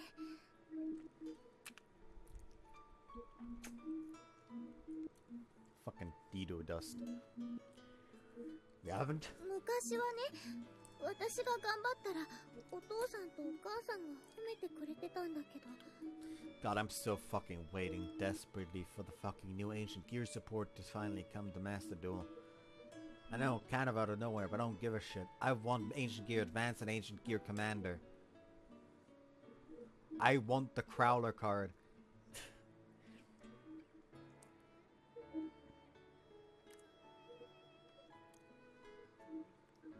今は仕事が忙しいみたいだから。 Okay, in that case, I guess I'll have to take over that job for now. Doesn't seem hard to find stuff to praise about you. I think even I can handle this one. Okay with you? それはいい Wonderful sweet talker. Yeah, like, his parents were like, oh, well, you're worthless, you have no talent, only because he would never fucking flirt with his parents. The man is a natural born lady killer. This is Oh true. no, don't remind me of the horror. Oh no, that reminds me of one of the horrors of the uncensored version. Elaborate. You know what? No. No, like, elaborate in the DMs between you and me, so Bud doesn't see it. Because I probably know what you're talking about, I just can't remember right now. Let's just say, other things available in the uncensored version outside of the roots. Professor Dave. That's all I'll say. Oh no, let's not talk about David. We don't do a Space Odyssey here. Yeah, we don't talk about Dave. I actually really need to fucking watch that movie at some point. Like, if not for the interest in the Space Odyssey itself, then for the fact that it really inspired Xenogears. I think we already talked about what the fuck the Soylent Green was, right? Yes. Good. Okay, in that case. Good job, Sachan. Those words you couldn't brought his hand to the rest on top of my head. It was far smaller than Mom's hand, let alone Dad's, and yet... that moment his hand felt gentler and warmer than any other I'd known. ありがとう、ゆうくん。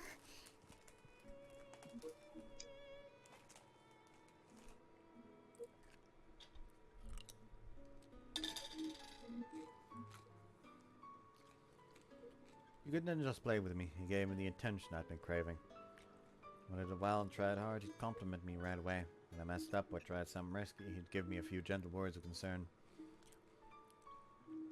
Apparently that also had something to do with his big sister's teaching, but whatever the case, Yukon's thoughtful warnings made me almost as happy as his praise.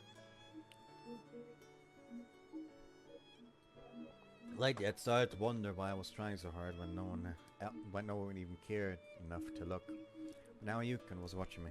I had no reason to do my best.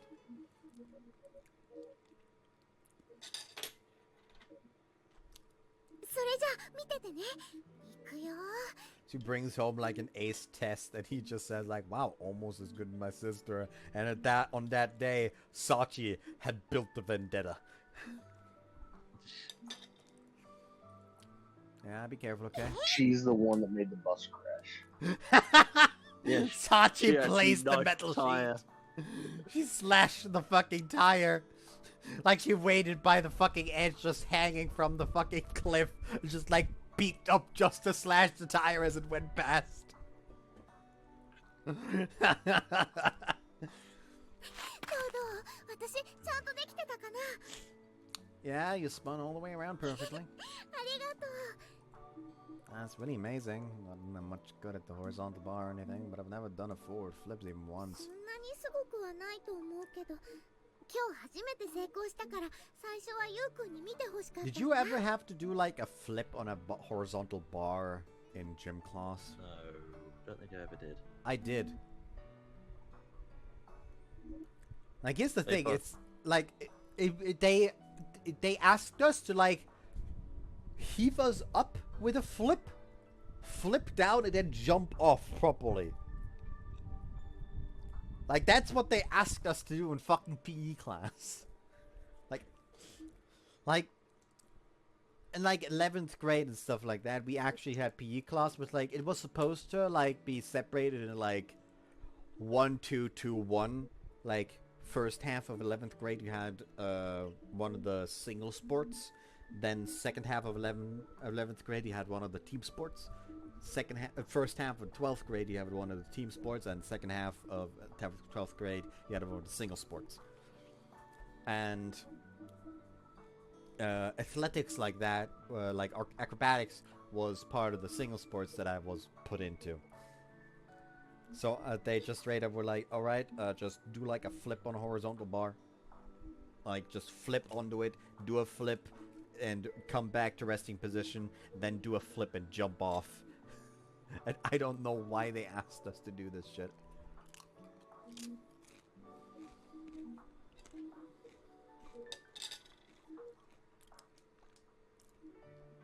When it comes to the team sports, we actually had fucking written tests on those.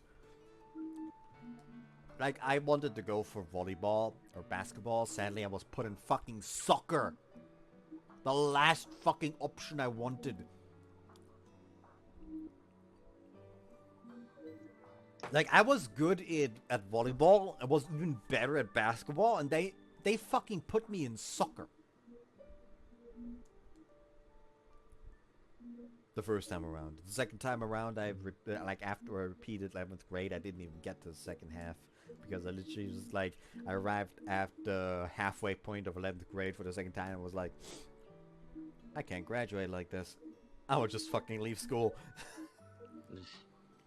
Like, I literally just, by my grade, just because of my biology grade, I would literally would not be allowed to graduate.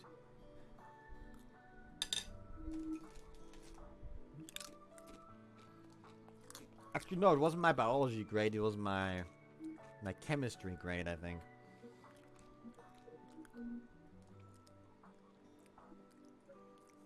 Oh, really? Thanks, Sachan. Oh my. これはいつも私と遊んでくれているお礼だよ。 Yeah, thanks. When I tried hard at something, Yukon would always praise me. Sometimes overflowing with happiness, I'd give him a kiss on the cheek in return. And more than once, I drove myself so hard in pursuit of some achievement that I ended up passing out on the playground. That was how much Yukon's words meant to me. He had stepped into the gap left by my parents' absence, giving me the attention and affection they no longer would. As I grew more and more conscious of what they meant to me, my daily life was quickly transformed. I spent less and less time inside the house. When I got home from school, I'd head straight off to the playground. More than anything else, I looked forward to the time I could spend together with Yukon, playing with Yukon. At home, the constant grinding of the machines and the perpetual silence of our music box were still painful, but I found I could endure them now. Not to say that I didn't interact with my parents at all. サチは最近よく公園で遊んでるみたいね。ゆうくんってことお友達になれたから。そう、よかったわね。お母さんもお仕事頑張ってね。 In coincidence brought us together, we were able to hold slightly awkward but reasonably friendly conversations. As though I had stopped actively trying to regain their attention.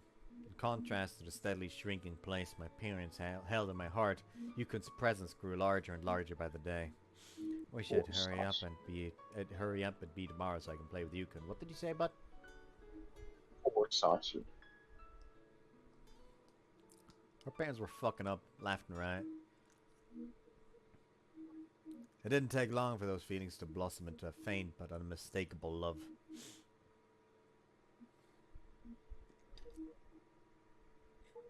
ね、ゆうくんは好きな人とかいる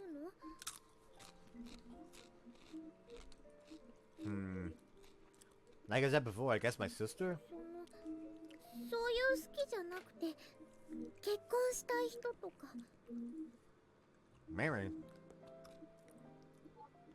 I haven't even thought about that stuff yet. Sachi, are you thinking about it already? 私 Well, you brought it up, so I thought you were probably interested. そっか。そうだよね。 Yeah, so do you have someone you want to marry? No kidding? Okay, then でもね、私と結婚するには条件があるの。 qualified? そう、靴飛ばしで私より靴が飛ばせる人。 Shoot kicker. こうやってブランコに座ったままでどこまで靴を遠くに飛ばせるかっていう勝負なんだけど。 Yeah, I get it. だからね、ちょっとだけゆうくんもやってみない？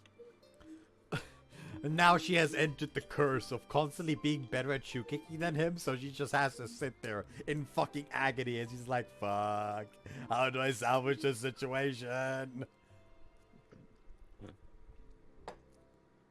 I know, I'll attach a rocket to his shoe. She just like goes like, it turns out it's not her father that's the Japan version of I Did a Thing. It's Sachi, because she makes that shoe for him. The fucking soccer shoe. Except instead of shooting whatever is in front of it, it shoots itself. I was thinking more along the lines of a Saturn V attached to a trainer. I mean, here's the thing, no. However, at the same, like, when it comes to, like, the shoe that's, I Did a Thing is, they've made, you can't actually transform that into, like, a shoe that, like, propels itself forward. Because the way he did it is, you kick something, that causes, like, some spikes to set off the fucking blanks that he had in there. All you have to do is that the mechanism that sets it off instead turns a gear that instead pushes something else to puncture the blanks in the opposite direction, which would then propel it forward.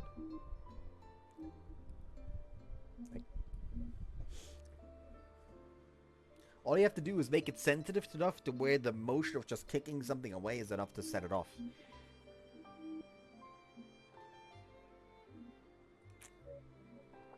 Huh? Eh? ゆうくんが私より靴を飛ばせるかちょっとだけ試してみるの。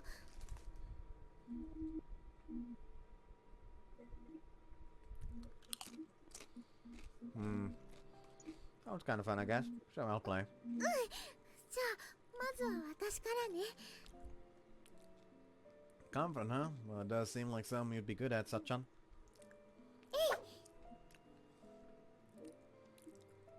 Oh, that went pretty far. じゃあ次はゆうくんの番だよ。 Yeah, I'm not that confident, but...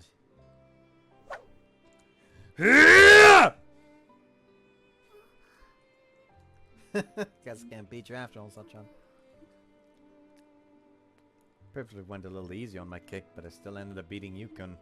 Every once in a while, being naturally athletic can be a curse instead of a blessing. Spent that night curled up in my bed, bitterly regretting coming up with that stupid qualification in the first place. There must have been a better way to hide my embarrassment than that. So time slipped steadily by, my feelings unspoken. But as my next birthday grew near, my relation with Yukon started to change in a different way.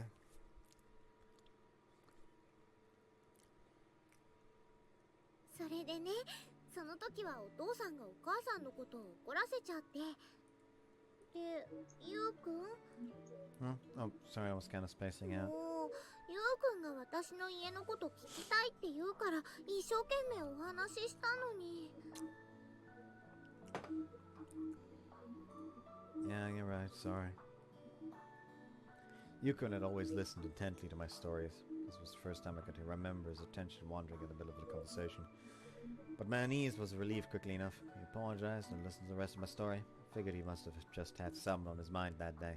And yet... Such a... Do you think there's a god? Just... This kid really sat here on a playground and asked another kid, do you believe in God?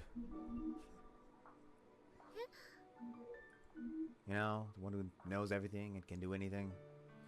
He's like, God, that's strong watching over us. Even if things look really bad, it'll turn out okay in the end, right? そうだね。私は神様を見たことがないから絶対にいるとは言えないけど、でも神頼みって言葉もあるくらいだし、神様はとっても強いんじゃないかな。 Oh no, she heard her mom yelling, "Oh God!" in the bedroom. Oh no.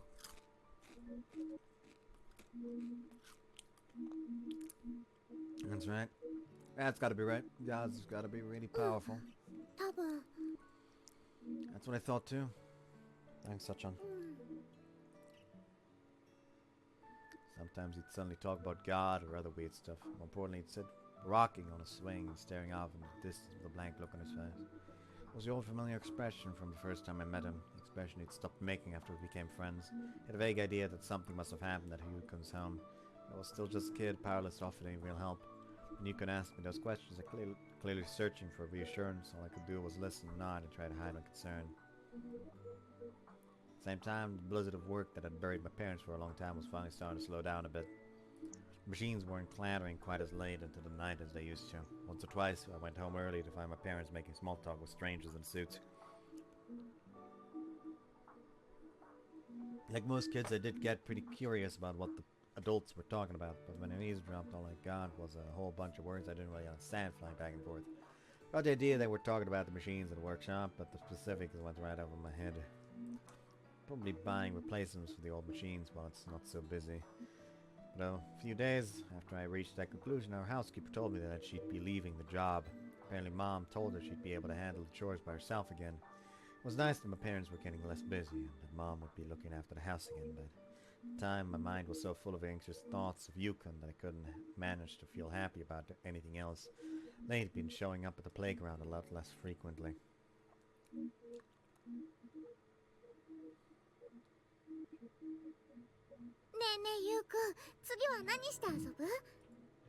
So I've got something I have to do today. I have to head home now.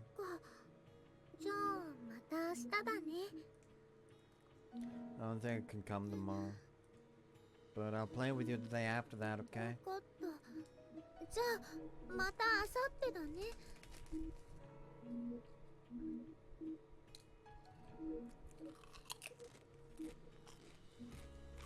Yeah, sure. Bye, Sachan.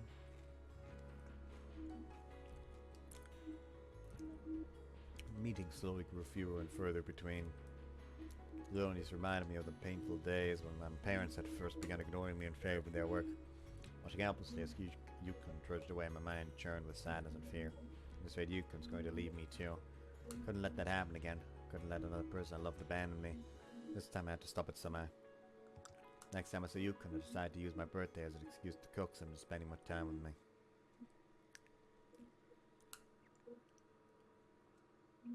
あのね、明日は私の誕生日なんだ。 Oh, really? だから明日は私と一緒に遊んでくれる？ Actually, I probably won't be able to play with you for a while, Sachan. A bunch of stuff happened at home. I think it's gonna be hard for me to get outside from now on. 急にどうして？ Turns out there isn't any such thing as God. Imagine a child just sitting there like, God is dead. Like, okay, kids, you've been reading too much fucking Nietzsche, I see. Yeah. That's interesting. 神様？ Yeah, nobody's gonna protect me anymore. Probably won't be able to play in the park like this again. そんな。 I'm sorry, I know I should have told you sooner, but Sachan, you always looked forward to playing with me. I didn't want to make you sad. But vanishing suddenly without telling you would be even worse. So today I came to say goodbye.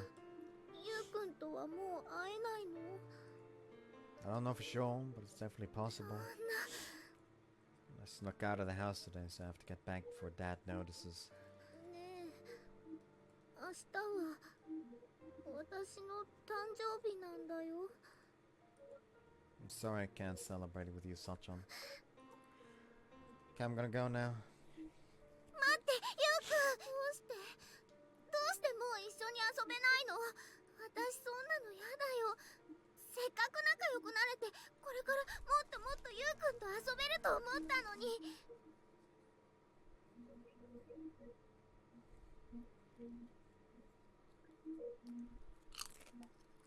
それなのに、突然お別れしなきゃいけないなんて。私、明日も待ってるから。ゆうくんが来てくれるまで絶対いつもの場所で待ってるから。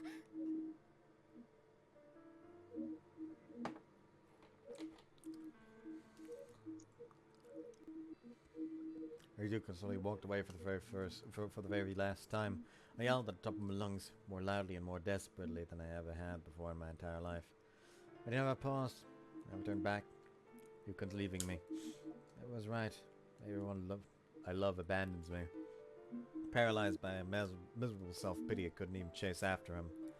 For a long time after that abrupt farewell, I could only stand stuck still at the entrance of the park, wallowing in confusion and pain. On the morning of my 10th birthday, rubbing my red swollen eyes as I crawled out of bed, I immediately realized that something was different. For one thing, I couldn't hear the droning of the machines that had been running from the early morning hours for months now. And for another, the smell of fresh miso soup was wafting through the air from the kitchen. Could that be Mom cooking? With all the work? Still half asleep and completely nonplussed, I wandered over to the living room, where an unexpected sight was waiting for me. Ohayo, Sachi.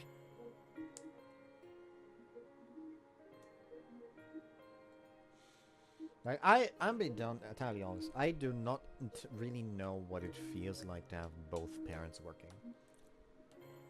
Like, for a very large part of my life, like, my mother worked for, like, very early on, but then stopped after a while, and after that, my mother would only really, like, work part-time, and, like, help out at school every now and again, while my father was working and then got into his accident, and then, like, went to school to learn something else, and now he's essentially working again. However, then he got scoliosis, then he got osteoporosis and has not been working since.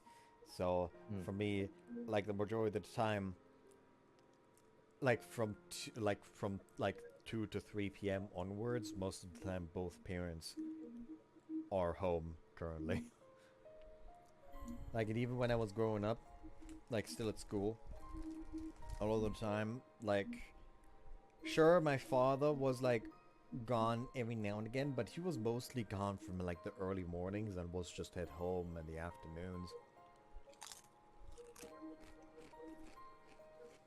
Yes. おはよう。 So I was always more like I'll be entirely transparent about this. I was always more attached to my fucking brother than my goddamn parents as a kid.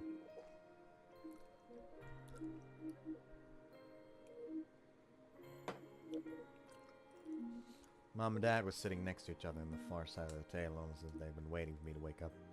Greeting me, they waited with gentle smiles for them, my answer. It almost felt like I was reliving a memory from the days before they became so busy. The sheer surprise was up to... Well, the sheer surprise was such that I... Project Zomboid. Real? Don't go to Louisville. Don't The go sheer to Louisville. surprise was such that it took me a moment to find a response. おはよどうしたサチ？そんなに目を丸くして。う。だって今日は機械の音がしないし、それにお父さんとお母さんがこの時間に家にいるなんて。そうだな。自分たちのしてきたことを考えれば、サチが驚くのも無理はないか。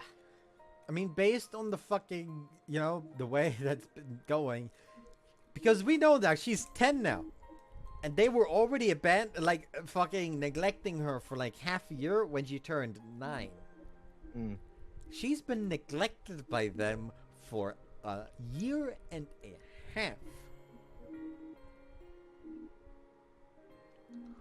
And they're like, oh, guess it wouldn't be surprising. Well, no shit, it wouldn't be fucking surprising. You're goddamn terrible parents. 今までが今まででしたからね。 Two of them smiled sadly at each other and turned right back to me. あのね、サチ。今日はサチの誕生日だから、お仕事はお休みにしたの。今まで寂しい思いをさせてしまった分の汚名を返上させてもらおうと思ってな。夜になってケーキを食べながら誕生日をお祝いするまで、今日はサチと一緒に遊ぼうと決めた。Words coming out of their mouths were exactly what I'd been longing desperately to hear for so many months. Felt so much like a dream that I very nearly pinched myself. Mom and Dad would be by my side again, like they used to be. Just when every day was full of happiness. Just like when every day was full of happiness, we could play together as a family once more. That was what I wanted all along. I was playing with you, kind of daydreamed countless times about this very moment. And now it was real. My parents were giving me the gentle, caring words I'd longed to hear. My heart should have been bursting with joy, and yet what I felt instead was dark, intense anger, as though a hidden flame, long smoldering in some hidden cranny of my mind, had found the oxygen it needed to burst into a blazing wildfire. No matter how hard I tried, they completely ignored me. Why now, all of a sudden? Did I seriously think taking one day off work is going to make me forget how sad I'd been all this time? Good luck with that. You could took their place, but now he's gone, so why? I just dropped something. Where is it? There it is. Hold on. I dropped it again. For everybody's sake. Put a bleeding lanyard on it and put it around the wrist. The worst part is it's like a fucking like a goddamn God, what is the English word for this? It's like the thing where you like just clip it up like on a like open bag so it's closed again.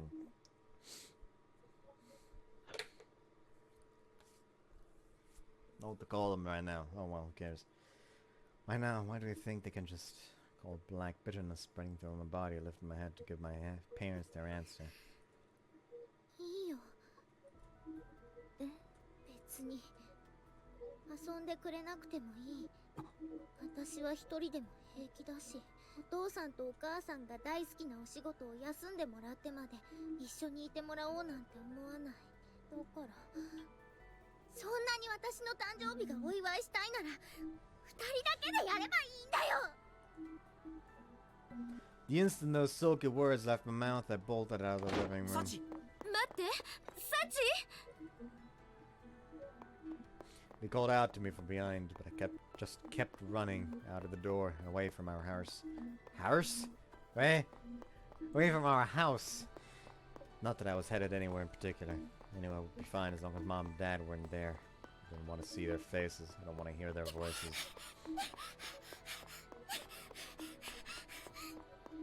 I ran as fast as my legs could carry me. My hands clenched tightly into fists, biting my lower lips until a sickening taste of iron filled my mouth. As I fled, the only thing on my mind was anger at my parents. Looking back on it now, it wasn't much more than an irrational outburst of pent-up emotion. However, it's a very fucking fair irrational outburst of pent-up emotion.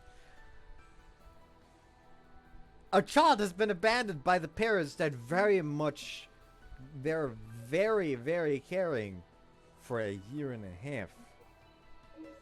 That's gonna fuck a child up. Yeah.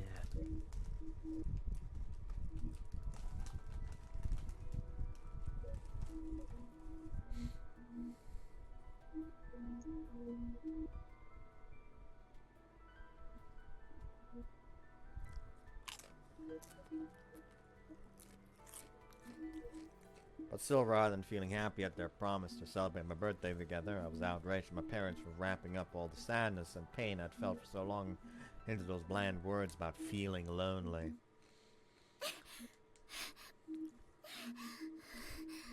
In the end, my blind, aimless flight carried me to that familiar playground. I hadn't constantly thought about making my way here. If anything, I was intentionally trying to stay away from the area close to my home. At some point, I definitely passed a hospital much further away than this place. And so, some unconscious part of my mind had guided me to this destination. The impact of the previous day's events must have been just that strong. Couldn't simply accept that unbelievably abrupt goodbye. As Yukon left, I had screamed that I'd be waiting for him today. I forced a one-sided promise on him. Maybe he'd slip out of his house to see me. That selfish, childish hope was still alive inside me. Wiping the sweat from my forehead, I looked up to the tall clock tower nearby. It was a little past 10 in the morning. Yukon always came to the playground about 1:30 in the weekends. I decided I might as well start waiting now. That way I'd be here even if Yukon came early. And if Mom and Dad showed up, I could always just run away again. Trying to disguise the pain and anxiety growing inside me, I forced myself to believe in the spur-of-the-moment plan. Walked over to the swing set where the two of us had always sat side by side and settled into my seat. The day before, I told Yukon I would wait for him in this park. But it wasn't like he promised to come play with me. He hadn't even responded to my words. There was no guarantee Yukon would come to this park. Still, I had absolute faith that he'd show up eventually. I was pretty confident I could wait patiently until then. But as the clock's hour hand made its way past 5, and my vigil approached its 8th hour, even that childish confidence began to waver.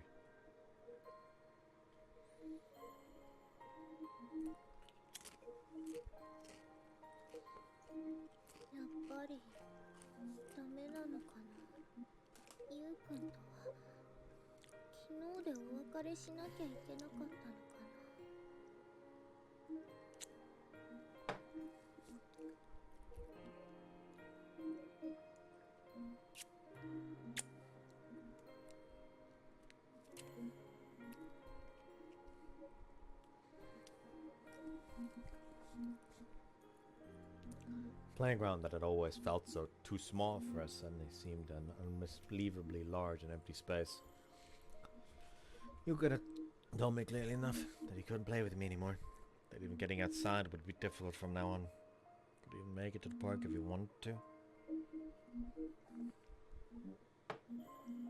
Having regained the ability to think rationally with the passage of time, my mind ruthlessly chipped away at my unfounded confidence. Finally arrived at the realization that I'd backed myself into a miserable corner.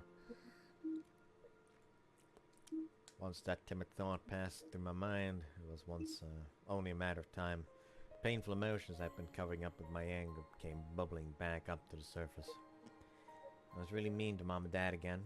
They were gonna play with me and I ruined everything. This isn't any different from last year. Even if I go home tonight, my birthday is just gonna be Mom and Dad yelling at me. With each thought, the anxiety and regret swelled up uncontrollably inside me. Before I knew it, fat tears were running down my cheeks. お父さん、お母さ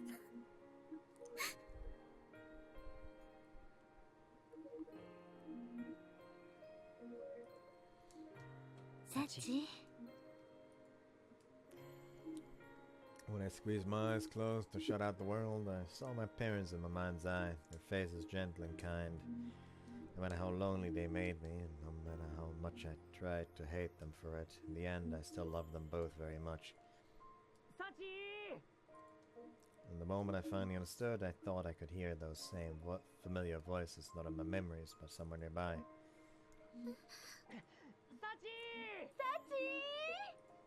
I raised my head with a jerk, indifferent now that my tears that continued to indifferent now to the tears that continued to pour from my eyes. Outside the park, just on the other side of the road, I saw my mom and dad. Even from a distance, I could tell they were covered in sweat. They'd been desperately searching for me. Mom and dad are still mom and dad after all. People I love most in the whole world. Should have known that all along. I couldn't have accepted them from the start. Now there was no longer any point in even thinking about it. I was wrong. All I have to do was apologize. All I had to do was jump into their arms and yell, "I'm sorry for being so selfish." お父さん、お母さん、サチ。 Once the two of them noticed my presence, their expression instantly melted with relief. I dashed out of the park overwhelmed with happiness, and heard a sudden roar of displaced air, like the sound of a fierce wind. The next instant, the world before me was filled with a colossal jet-black blur. I heard the sound of something colliding with something else, then screeching to a halt nearby. I reflexively squeezed my eyes shut. When I timidly opened them, I was greeted with the unimaginable. Mom and Dad were stretched out flat on the road's surface, almost as if sleeping face down. Dad didn't even stir, machine with a dead battery. Mom twitched convulsively again and again, a broken toy. The blood pooling out of their bodies crept slowly across the orange-tinted asphalt, dyeing the road a dusky red. 何これ。 Yeah, remember that gif of the two people being run over you found on Tenor once, bud? That was why I told you to cut the shit out with looking up gifts for Grisaia. You'll almost spoil yourself for Sachi-Route. This is horrible. It is, yes. However, this is like the last, like, genuinely sad backstory, thankfully. Yeah, Like this is- I was doing everything in my power to remain silent because this is a bit I was not looking forward to. Nah, they're the Isekai protagonists now, don't worry about it. Well, Sachi's crying, however, her dad now has a harem in one world while her mom is being like a saintess, surrounded by fucking handsome men in another.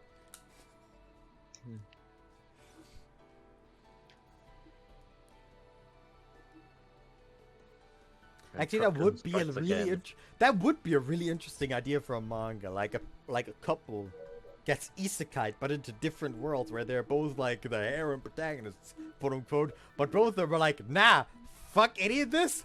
I need to find a way to get back to her. yeah.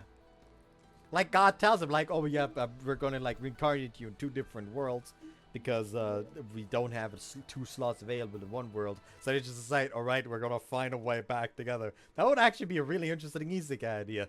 How has no one done this yet? Yes.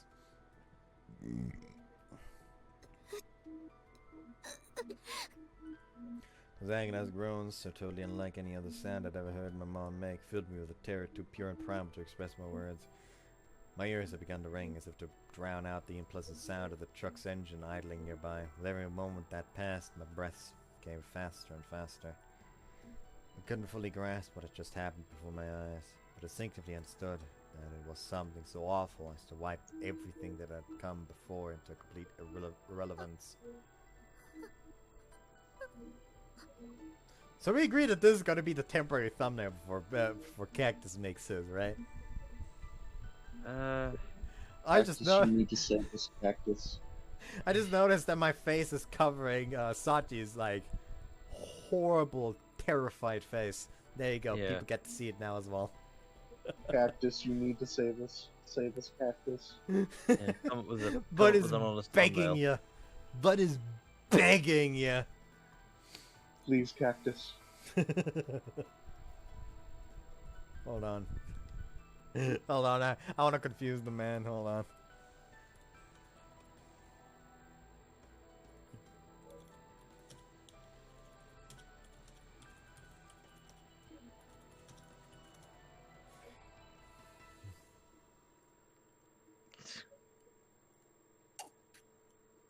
What do I do? What do I do?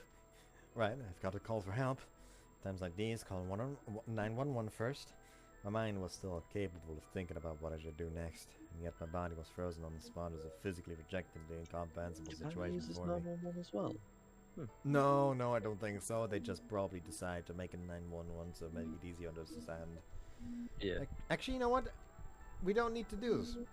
We can just look it up. Google it. Yes, Japan emergency number is 119. Okay, that is hilarious. 119. Yeah, 110 for police and 119 for ambulance or fire, which is funny because in Germany, 110 is for police and 112 is for fire. Oh, really? I thought 112 was a national emergency service. Well, a European Union-wide one. Yeah, Well, European Union-wide. 112 is for fire, 110 is for police. I don't know what the fucking one for ambulance is. You'll be happy to know in Britain's case it's 999 for all three of them. Oh, for ambulance Sadly, it I've had also... to use it. In Germany, 112 is both fire and ambulance. I don't know why, I just can never we only remember have that. one. There's a As a random matter of fucking... trivia, 112 also works in Britain as well. What is it in Britain? The British emergency number is 999 for all three of them. Ah, okay. Actually, I say all three of them. There's Fire, a police, random- ambulance, and also the Coast Guard as well. There's a We have to random specifically ask Alma on my them. fucking feed right now. I don't know why. Alma from fucking Valhalla, if you were curious. The hacker lass that was that was like just confused when the robot girl was like telling her to explain hacking to her. Like, yes. The robot girl in Valhalla is weird.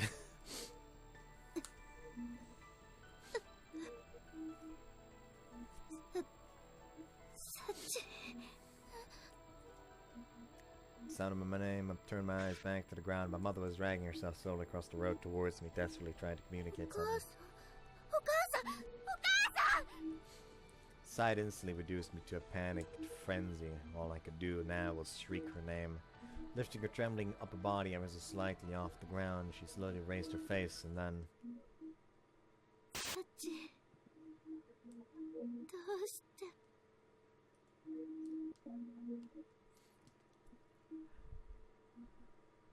You know, it's funny that this scene happens the way it does right now, Bless you. considering... Thank you. It's funny that this scene happens the way it is. It does right now. And yeah, Bless you. Again, thank you. Considering the fact that I am currently rewatching my Ginny no Haruka playlist, which I actually just shuffled around the videos almost. That would have been awkward if I did it without noticing. And one of the parts is called Trauma Acquired because I'm pretty sure that fits Sachi's currently as well. yeah.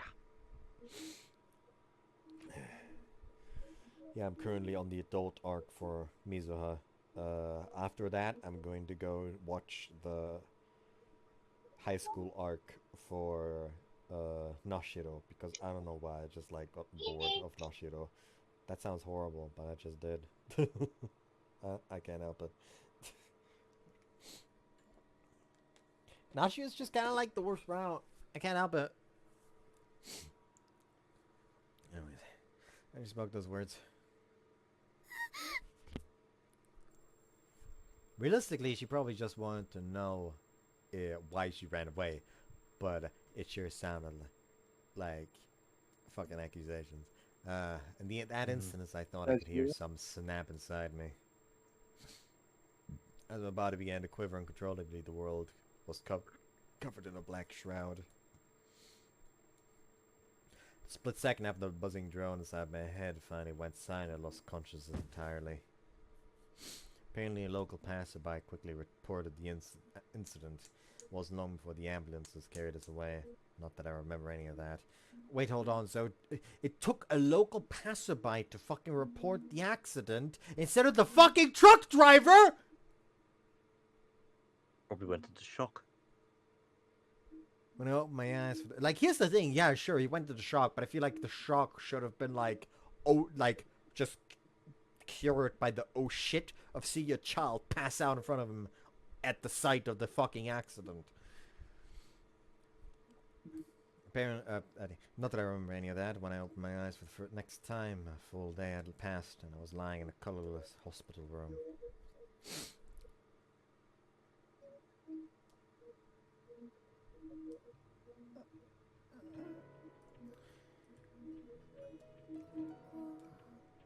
Sachi, 目が覚めたのか?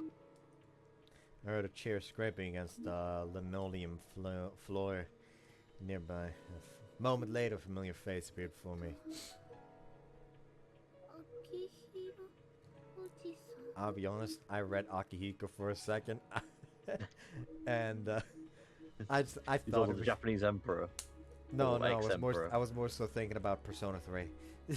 Oh, I was talking about the Emperor Emeritus. I mean, he does have the Emperor. Fuck the Emperor. God, what's the name? Arcana, that's the name.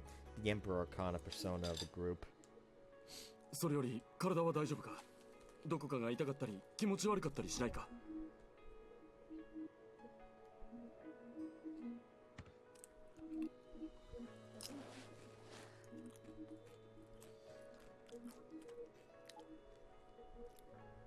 I gingerly moved my arms and legs several times, but couldn't find anything wrong with my body. 大丈夫. そうか。よかった。 My uncle smiled broadly at my words, tears in the corner of his eyes. So a little dopey from waking up, I felt a simple curiosity about the intense emotions so evident in his face. ねえ、おじさん、何かあったの? With the question of the words, my uncle averted his eyes, his expression filled with reluctance and pain. お前の両親はな、サチ、事故にあったんだ。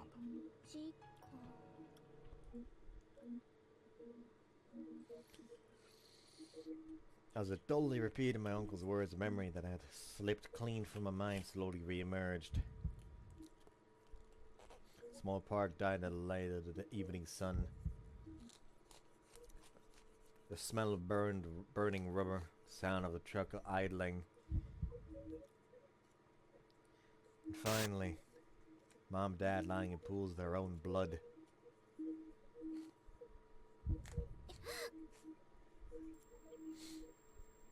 Scene flashed from my eyes in perfect clarity. Reflexively I tried to look away, but there was no escape. The next moment my eyes were filled with that awful, droning buzz. Sachi.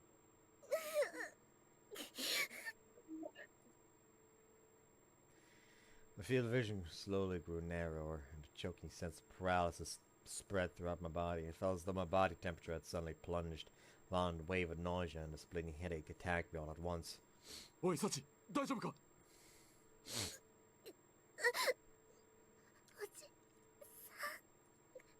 Sachi!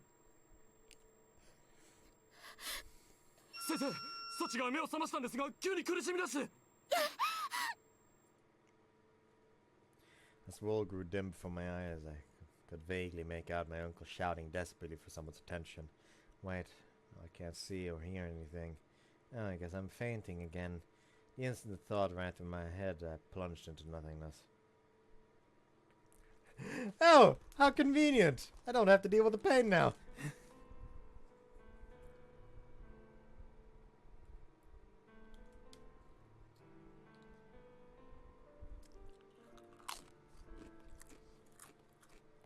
It would be a full 3 days before I woke up again. When the nurse noticed my eyes were open, she immediately called the doctor in charge, who conducted a quick examination on the spot. After determining that I wasn't so severely impaired as to cause difficulties in ordinary conversation, the doctor began to explain many things to me. Uncle Akihiro, who came running over to the hospital, soon joined in as well.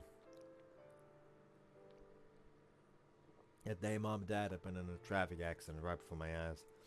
Just as I ran out towards them, a truck with a drunk driver behind the wheel had barreled through the intersection, ignoring a red light. Hit head-on by the massive vehicle, which had been traveling at 60 kilometers an hour or more, Dad died instantly from the massive blunt force trauma, and Bud is gone. I like how I knew that it was Bud before I even checked Discord. Well, before you even see it and it said anything.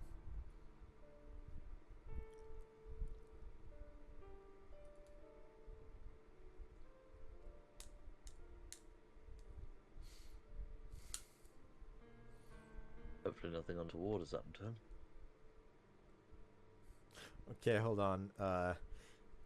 The Philippines' first Olympic gold medalist at Paris, Carlos Yulo, will receive the following for winning. 1. A lifetime of free colonoscopies at 45 years old. 2. A furnished condo. 3. A house. 4. Over $200K in cash. 5. An iPhone 16. 6. Free cookies for life from a local bakery. 7. Free food for life from multiple local restaurants. And 8. Free engineering education.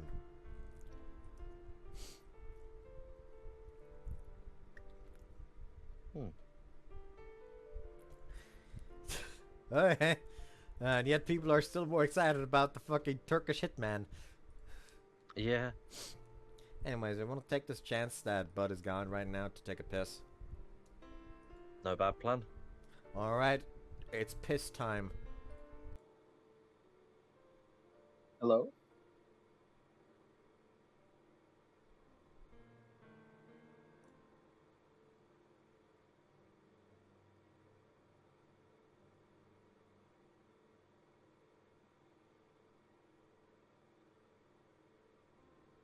Okay, that's enough trolling. You do a little bit of trolling.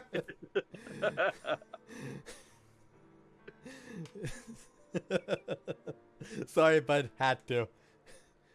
Like, the moment you were gone, both of us took a piss break, and then we're like, alright, when he's back, I'm gonna just restart the recording, and then we'll just both say nothing for a little bit. Just confuse you. And he's muted.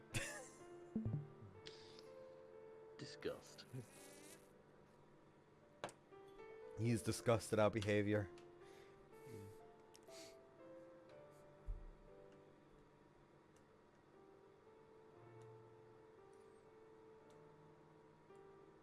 How is it busy at 4:47?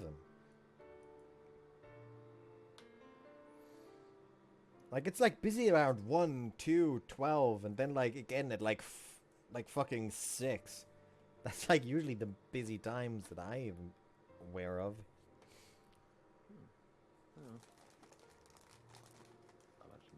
Your family's inconvenient.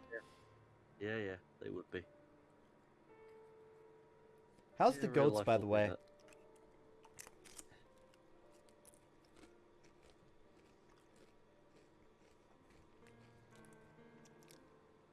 The goats.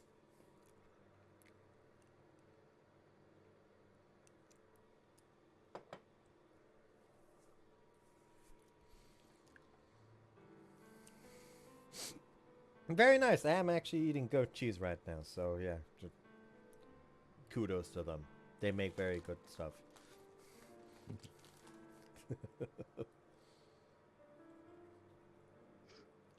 helping of hay.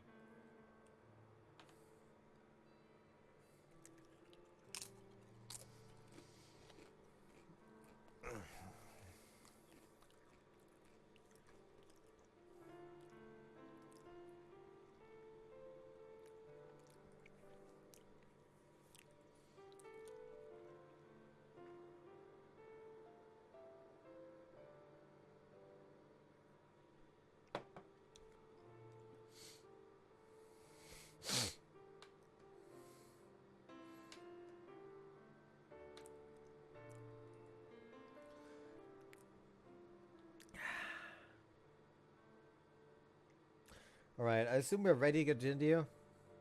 Yeah, yeah.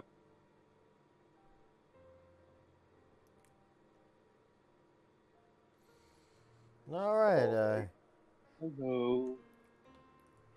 hit head on by the massive vehicle, which had been traveling at 60 kilometers an hour or more. My dad died instantly from massive blunt force trauma. My mom had miraculously survived, but at the moment she was still unconscious, fighting for her life in critical condition. When I learned all this, I didn't cry or grieve, and I didn't explode with anger against the man who caused the accident. The words the doctor used were really hard to understand, so a lot of the conversation went over my head. That probably had something to do with it. But more than anything else, nothing about the situation felt remotely real to me. やっぱりちゃんと動く。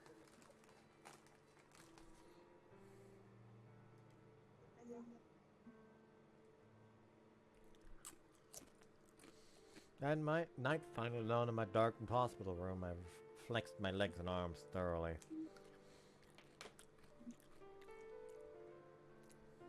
No matter how many times I tested it, my body didn't feel injured. I could move just as freely and easily as before. And maybe Dad was dead. Maybe Mom was lying unconscious somewhere in this hospital, but I hadn't seen out of them yet.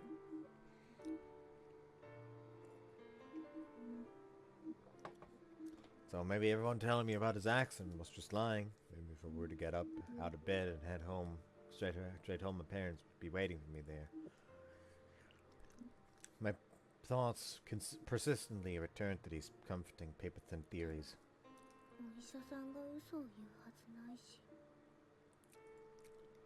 More importantly, in the depths of my mind, a clear memory remained. The instant my thoughts brushed against that fragment of the past, I would hear my heart throb violently in my chest.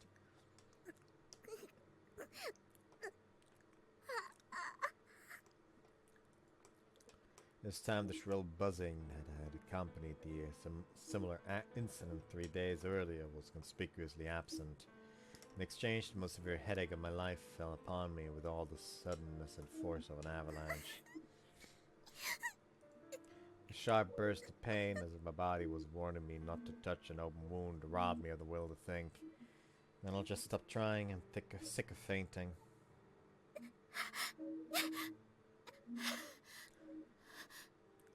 As soon as I emptied my mind, the headache vanished. As soon as I emptied my mind, the headache vanished with astonishing speed. Come on, get on the fucking ship. There we go. My breath came easier, and I could feel my heartbeat gradually return to its normal rhythm.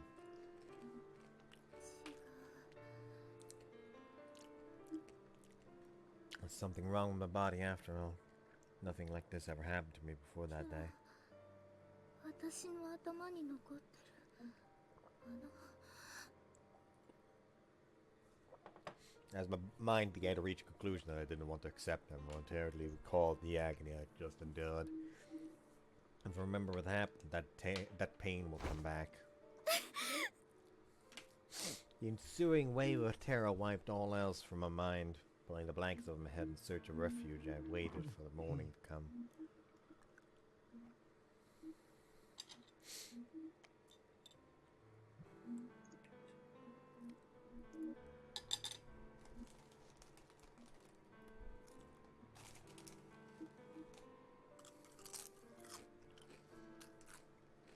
Did an accident they keep talking about really happen? 「 Grisaia さんが嘘を言うはずないし」 As my mind began to Several days later, that disbelief still lingering in my mind, I was taken to visit my mom in the intensive care unit for the first time. After carefully disinfecting my hands with alcohol, the nurses dressed me in a hospital gown just like theirs, and finally ushered me into the room. Just as they told me, my mother was inside. But the person lying on the bed in front of me wasn't the mom I knew. There was a huge oxygen mask covering her mouth. Bandages were wrapped around her head. Numerous tubes were sticking out of her body, connecting her to all sorts of machines. The sight reminded me of nothing as much as the Frankenstein's monsters I'd seen in the movies. But this was reality. That day, the accident happened exactly as they told me, and my mom was sleeping in a nest of machines. In the instant I finally perceived that undeniable fact of reality, I was struck by a powerful wave of nausea. The hospital room grew dark before me, and that dizziness, a fuzzy image flickered before my eyes, disappearing for the briefest of moments only to re-emerge, like some pale and distinct horror bobbing up and down just beneath the surfaces of a muddy lake.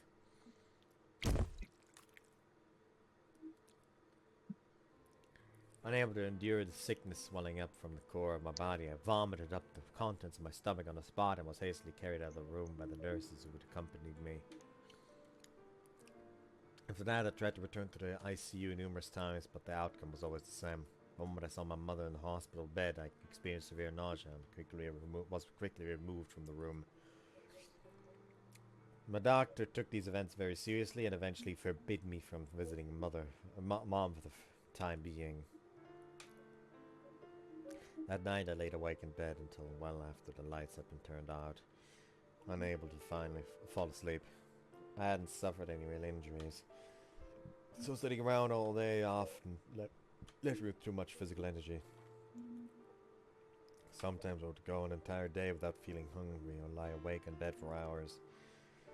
And today, the things I'd heard during the daytime were also weighing heavily on my mind. I lay in my bed, staring up at the now familiar tiles on the ceiling, and thought about my parents.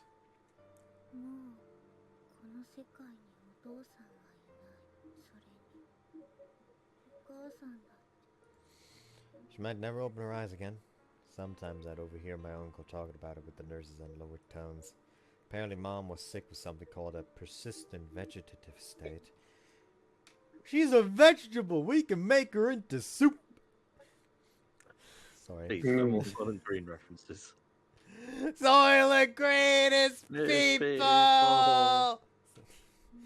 What I could figure out, that means the possibility she'd wake up again was really, really low. Mom's going to be asleep forever and ever. In other words, I'd never be able to talk to her again. A bit of frustration welled up inside me at the thought.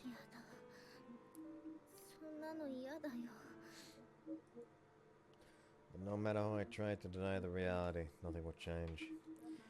My parents' job would no longer keep us apart. The blissful days we'd wished for would never return.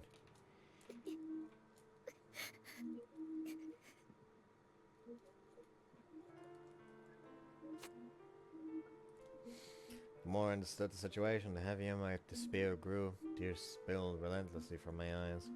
My mind was filled with a miserable new question. Why? Why did it turn out like this?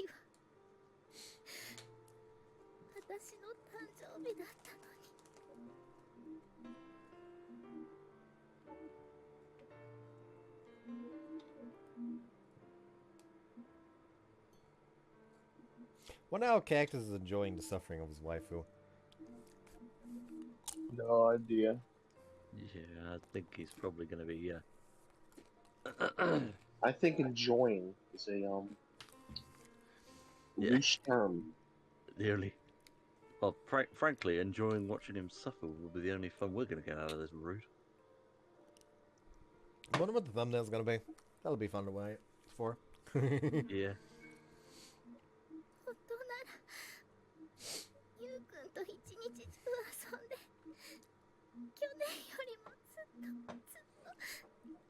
楽しい日になるはずだったのに。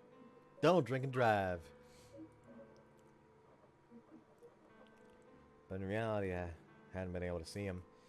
And because of that sudden accident, Dad was dead and Mom was sleeping forever. Everything. Everything I loved had been taken from me in one horrible instant. どうしてこんなことになったの Because life's a bitch! 私こんなの嫌だよ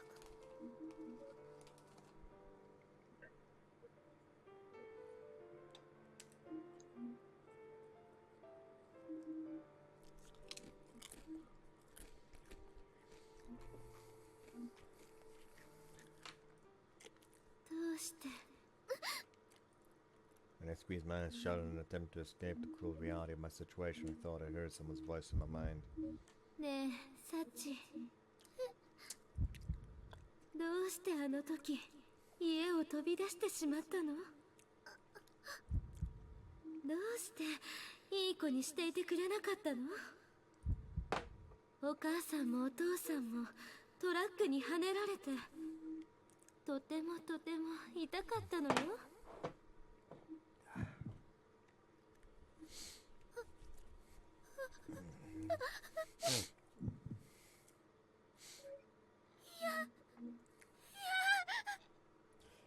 Congratulations! You have acquired trauma. You are now a visual novel protagonist.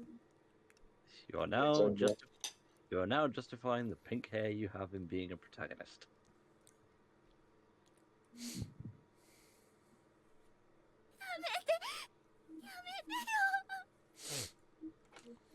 Since today I accepted that the accident had really happened, these feelings have been lurking under the gloss at the depth of my mind. Whoops. That accident happened because of me. If I'd listened to my parents and stayed in the house, they wouldn't have been in the streets when that truck ran the red light. Only Yukon has severely tried to manipulate him into coming to the park, but that's why he didn't show up.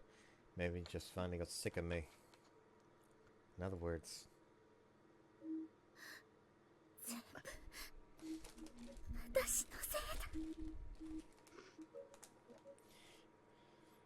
Why do I suddenly have the rascal does not dream of Bunny Girl Senpai opening stuck in my head?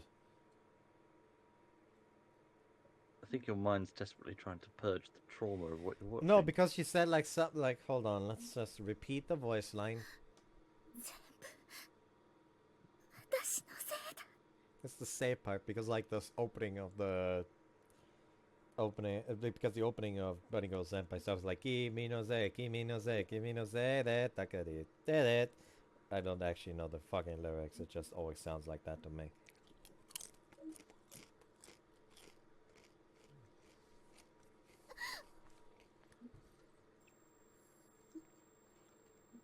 As I spoke those words, the ringing in my ears returned for the first time in a while, harsher and shriller than ever before.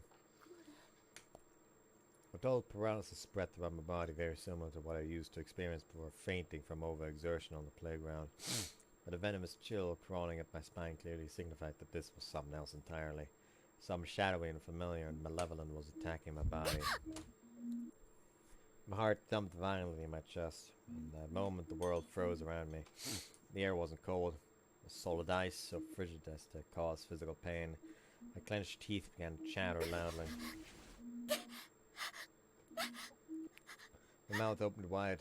I desperately gulped down oxygen in little gasps, every breath a painful struggle. I was wrong. Something even worse is coming next. The voice rang out in my mind again, as if I knew it would. Sachi, どうして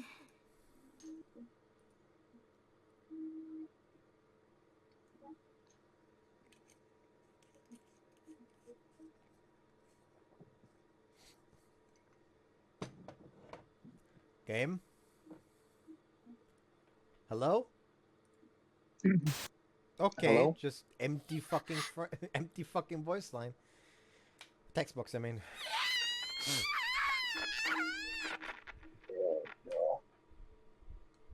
So the nightmares began. Yeah, okay, but please don't fucking shatter my eardrums in the process. Got a prefecture, a certain place. It's called a hospital. さっちゃん、今日は食べられる？ごめんなさい。食べられません。そう。 2 weeks after that horrible night, it had become my daily routine to turn aside the spoonfuls of food my nurses offered me. A night when exhaustion overcame me and was forced to relive the moment of my parents' accident over and over again. But now I had completely lost the will to live.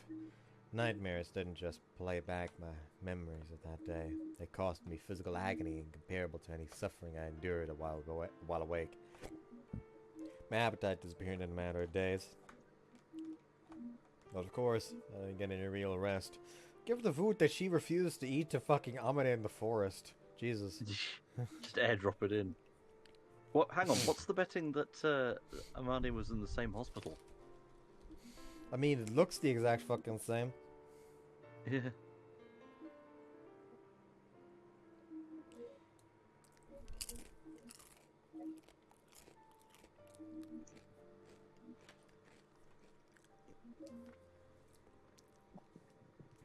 After about a week, my body had grown visibly frail and my natural energy was replaced with lethargy and weakness. 2 days after a concerned nurse reported the situation to my doctor, he came to my bedside and asked me about a bunch of things. Can you hear voices from nowhere in particular? Can you see people who can't really be there? Pretty sure the questions were most likely that. From my answers, it took the doctor no time at all to announce that I was suffering from a specific illness. To summarize it in his words, a mental illness caused by temporary exposure to catastrophically intense stress. Now that diagnosis, it became clear that I'd suffered my own wound in that accident, and my previously scheduled discharge from a hospital was postponed indefinitely.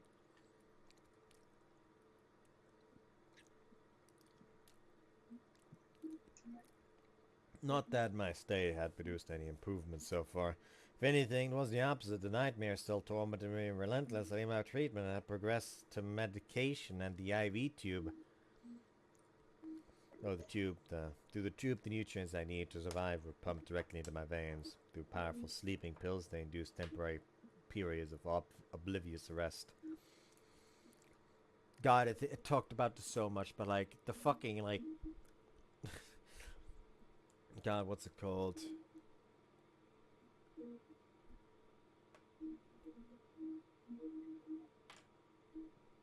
Like the fucking sleep they put you in before surgery.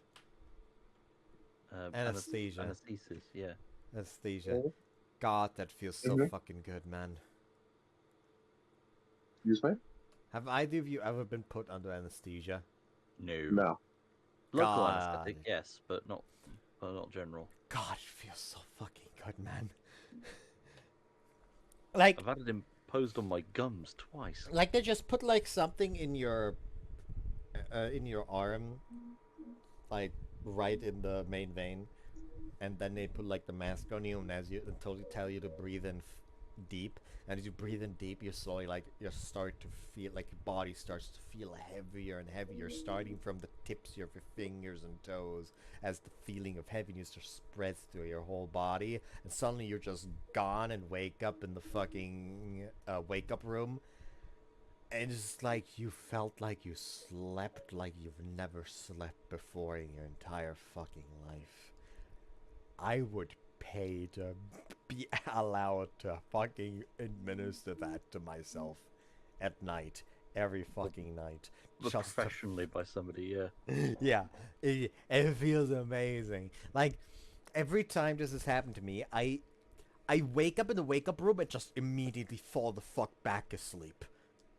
Like, I've never once in the, like, 3 surgeries I've had remember the way back from the wake-up room to my hospital room. Because I woke up, my mother told the people that I woke up and I was back fucking asleep for, like, multiple hours. Like, at hospitals, like every hospital stay, my fucking sleep rhythm got fucked up because I was awake and at night and asleep during the day. But I've never felt more rested in my entire fucking life, man.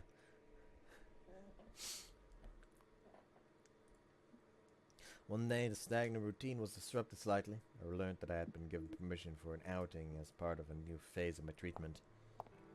それじゃあ、あっちの方を歩いてみようか。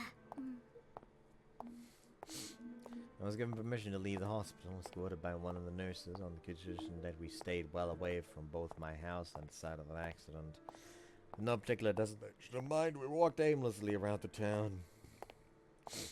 Unlike the hospital, which was consistently filled with a sterile and antiseptic scent. Ah! The town smelled of the season, of people living their ordinary lives. In the distance, I could hear the chattering of grade schoolers on the way home. For the first time in weeks, I wondered vaguely how my friends at school were doing. Change of pace wasn't unpleasant, but my feelings were as dark and clouded as ever. I knew all too well that the physical relief of this moment was only temporary. Unless the doctor drugged me into unconsciousness, I'd see that dream again. The moment of the accident would flash before my eyes over and over. My body would react as if it were reality, twitching my bed. If I wept in the dream, I woke up with my eyes swollen and red. If I screamed stop in the dream, I woke up with my throat rubbed raw.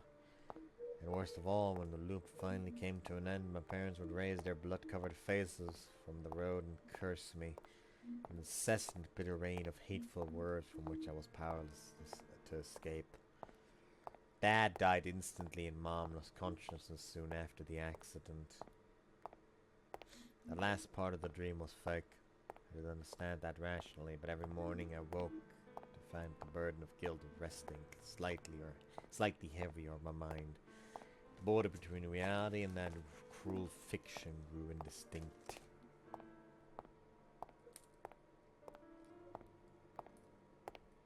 Got on the chip! Jesus fucking Christ! There we go.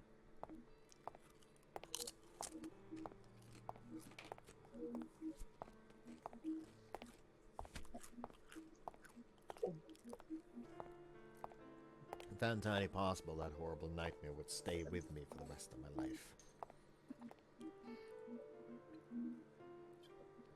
I had committed the sin of disobedience. That dream was my punishment for treating my parents cruelly when they tried to celebrate my birthday with me. もしそうなんだとしたら、私はこれからどうすればいいの? It didn't matter how many times I apologized to my dreams. It didn't matter how much suffering those nightmares brought me. This guilt wouldn't simply disappear. It had already grown very nearly unendurable. My heart and mind were on the verge of breaking outright, and still I couldn't find anything close to an answer. 誰か教えてよ。 So I whispered that plea to myself. And as I whispered that plea to myself, I noticed a parent child walking slowly down the sidewalk towards us. The mother, her face clearly troubled, and her young son yanking rudely at her hand. ねえママ、カツオマンの人形買ってよ。 Oh no, that's the prequel to fucking Tuna Man, isn't it? I'm going to stab somebody. Specifically that kid's mom, who he also suffers from PTSD.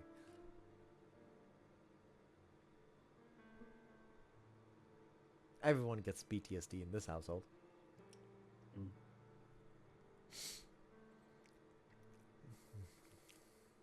だからお人形はこの前買ったばかりでしょ。ああ、それでもカツオマンが欲しいの。ささみ怪人と戦わせるんだもん。 With what?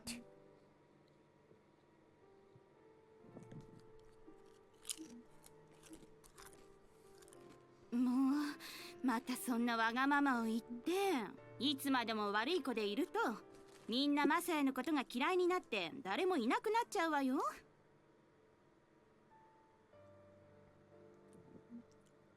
Hold the fucking phone. That man has a future as a fucking FC athlete.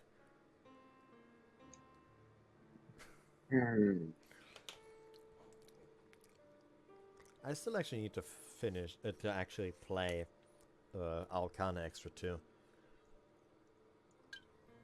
I started it but never actually finished it.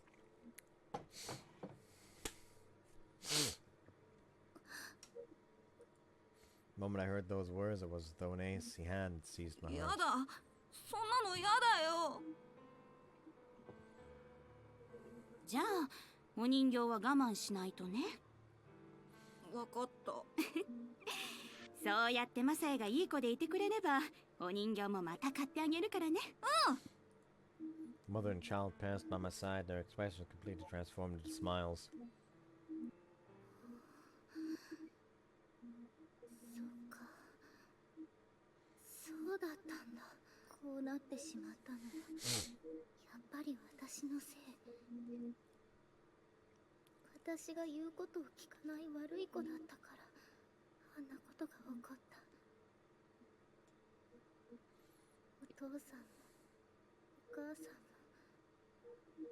ゆうくんも。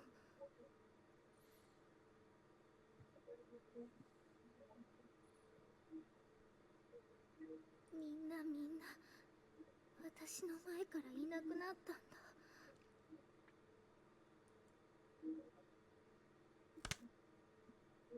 Muttered those words under my breath as if to persuade myself they were true. In the next moment, I thought I could hear a switch being flipped inside my だ head. ったらいい子になろう。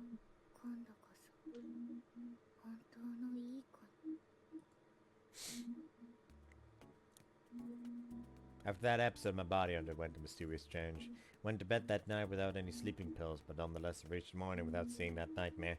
Since the dream began, falling asleep without medication had always meant a night of terrible suffering. It's an exception to the rule surprised me greatly. But I didn't really have any idea why the nightmares would have stopped all of a sudden. Maybe I had just happened to pull the lucky straw this once. As it turned out, however, these worries were unjustified. The nightmares grew steadily less frequent, and my physical condition improved as well. Observing those changes happily, a nurse told me to keep it up. Don't let those bad dreams come back by way of encouragement. Probably focused on engraving those words into my mind. 悪夢を見ないようにしないといけない。悪夢を見ないようにしないといけない。Every time I whispered the mantra to myself, a voice rang out in my head. You mustn't be disobedient. A good girl does what she's told. A bad girl doesn't.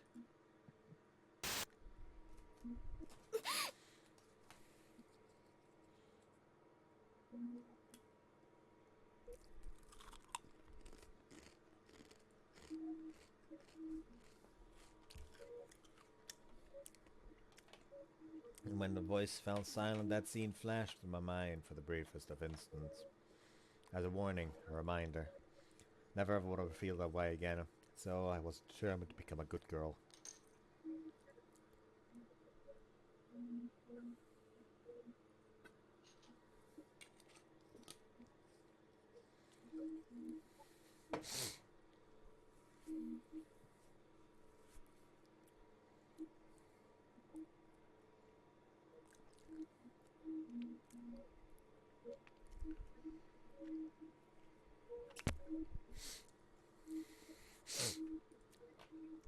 If I'm a good girl, maybe mommy and daddy will forgive me someday.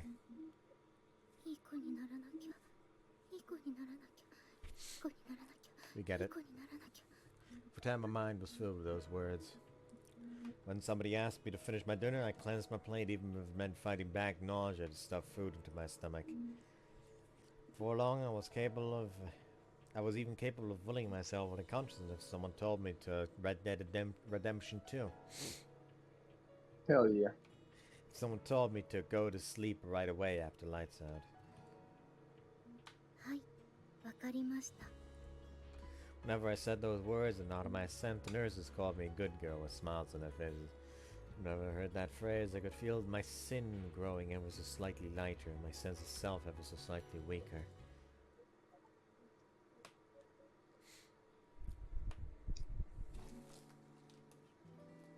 It took some time afterwards, but eventually I was discharged from the hospital. My condition on my return for conditional on my return for thorough regular checkups.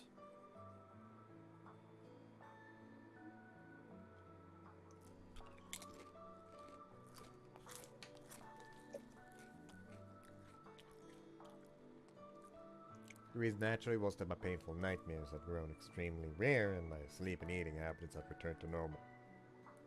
Rapid and dramatic improvement on my symptoms did quite surprise my doctor and nurses, but fairly sure the adults convinced themselves my little trip outside the hospital for a change of pace had simply succeeded beyond their expectations. No! No! No! No! No! Wouldn't be going back. Into the woods, boy. No! Over the doctors that think it Says best he for me to wouldn't be leave my going back. hometown. After many painful memories it left behind. It was decided I would live with my uncle Akihiro and his wife at their home in Niigata. I never visited my uncle's house even once until the day I moved here, but I didn't feel any anxiety about my new life in a new land. I didn't know that Amane was in the forest nearby. I mean that my uncle and auntie were kind people, and above all else I had a clearly defined path to follow. No matter what my circumstances, I was determined to be a good girl.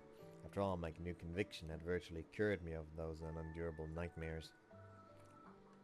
Since Uncle Akihiro was kind enough to carefully prepare everything beforehand, the move went off without a hitch. It was decided that I'd transfer into a nearby school after my first week in Niigata. As it turned out, it was a modestly sized school with a fairly small student body. I was the first transfer student in recent memory, and received a significant amount of curious gazes as a result. Heard you got caught up in something nasty. Then somebody said you got bullied really badly at her last school. At times I heard such rumors whispered in the hallways. Not that any of it bothered me in the slightest. I was entirely focused on making up for the time I'd lost in the hospital. I hadn't even touched textbooks for some time. A good girl does well in school.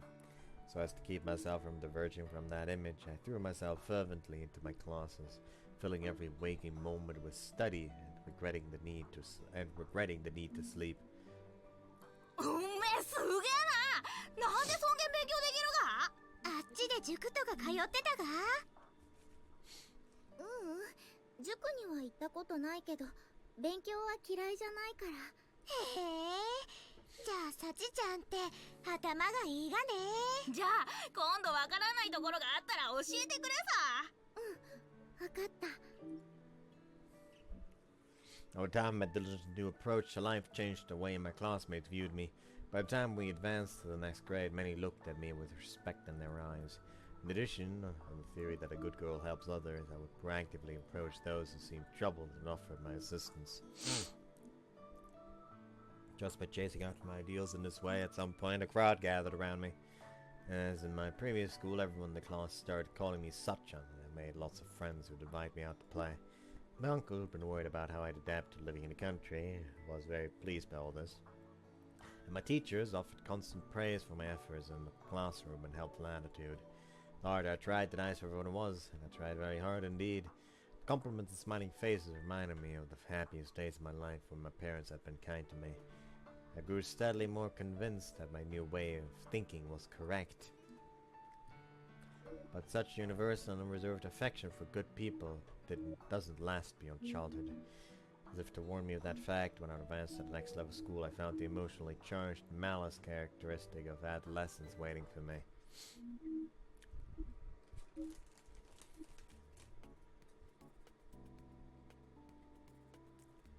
After a few months, I'd gotten thoroughly settled in at my new school. Once again, I'd attracted a crowd of friendly faces.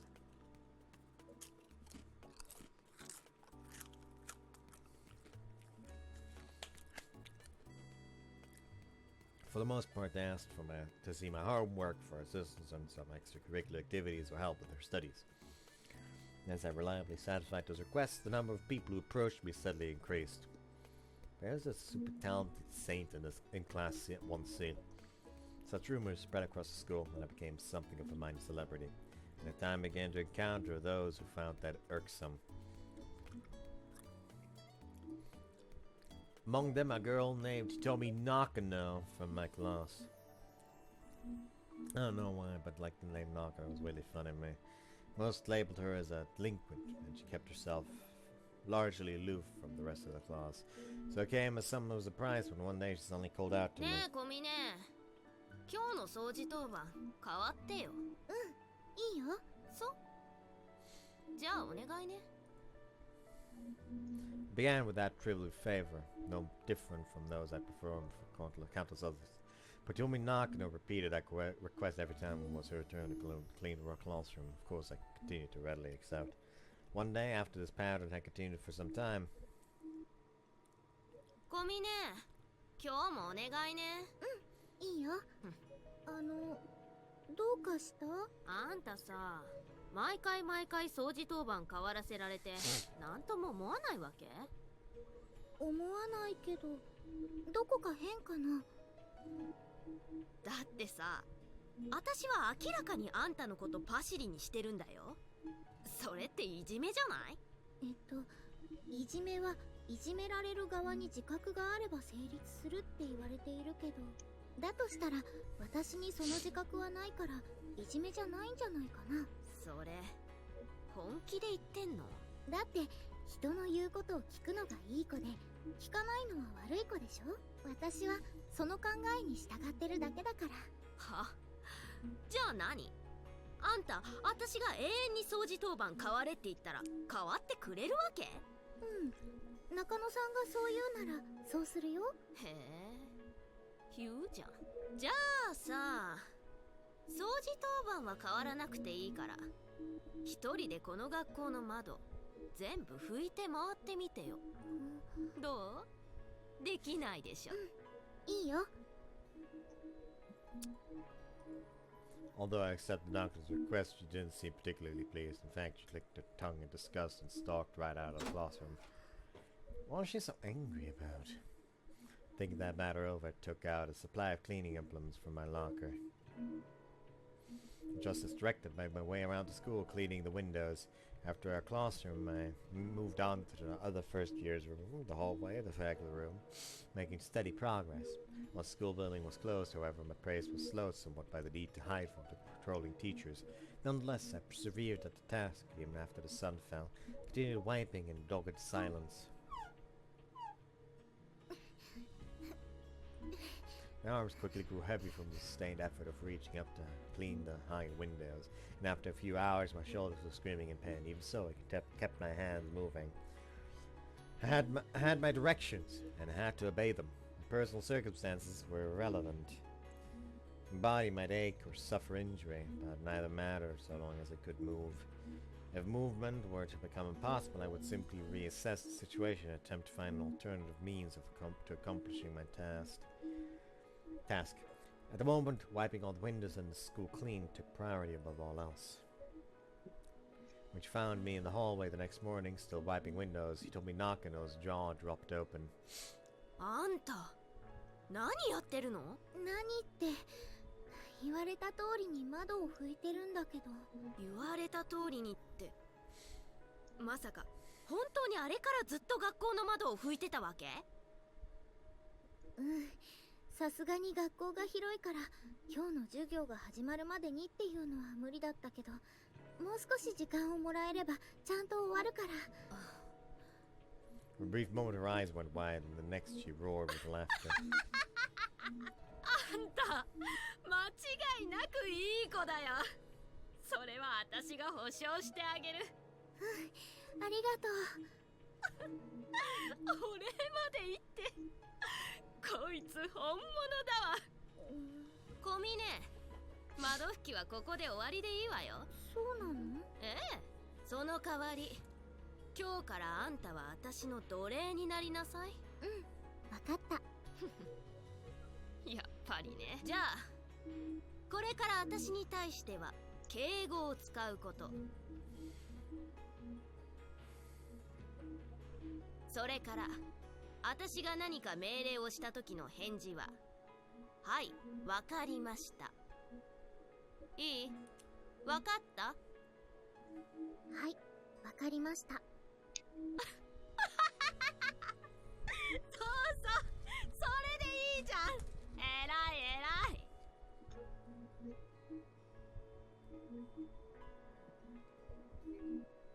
Kind of reminds you of somebody, doesn't it? Albeit Possibly. gone bad. It is literally Michiru, but as a bitch. Yeah. Bitcheru. Michiru. That is literally the fusion of Michi from Primal Hearts and Michiru. ありがとうございます。 Did particularly hesitate at the prospect of becoming a slave. If that was what you wanted from me, then it was within my power to play that role. I had no reason to object. So, having assumed the position of Hitomi Nakano's obedient minion, carrying out her orders became the central element of my new daily routine.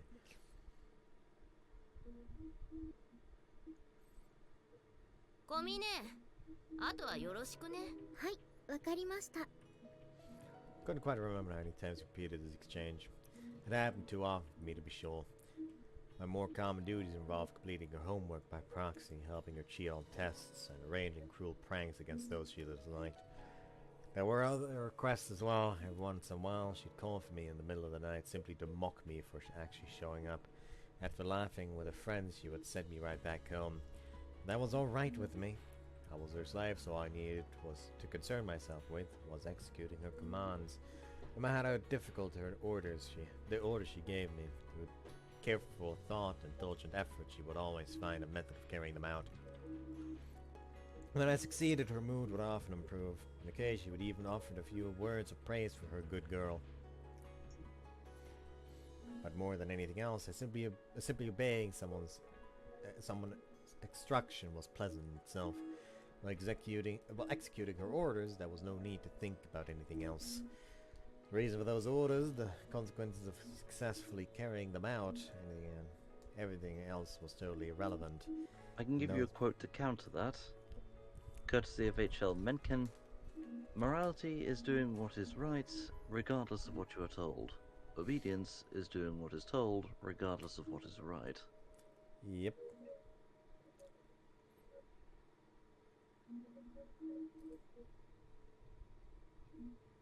Anyway, I'll let you carry on.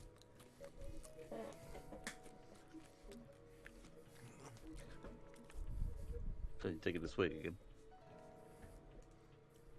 No, I ate. I'm actually out of booze. Aha! Wait, hold on. Did I read the last one? I think I didn't. Those moments alone, the burden of guilt I carried with me was lifted from my shoulders, and the image I wanted to erase from my mind more than anything else stayed safely buried away. Therefore, there was nothing wrong with this. A good girl does what she's told. I believe absolutely in those words. For me, they had become a kind of faith. However, not everyone saw things the same way. After about 2 years as her slave, my master began to show some signs of discontentment with our arrangement. When I answered her orders with a prompt yes certainly and a nod, I could see a flash of irritation in her eyes. Perhaps as a result, I soon noticed that those orders had begun to escalate in scale of difficulty, and when I returned to her quote my success, she'd respond only with a displeased grunt. Eventually, I asked whether I'd done something to offend her.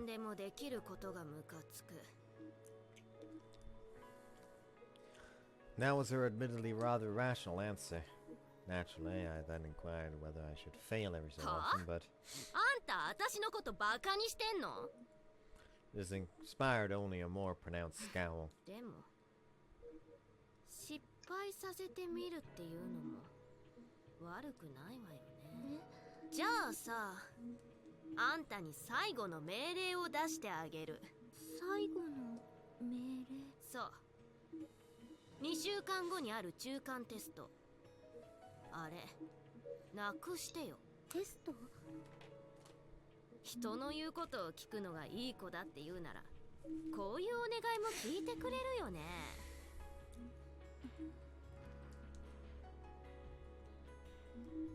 どうなの？やれるの？はい、私はいい子ですから。言ったわね。いい？一度やるって言ったんだから、絶対やんなさいよ。後で、やっぱりできませんでした、すみませんって謝ってきても、私は絶対に許さないからね。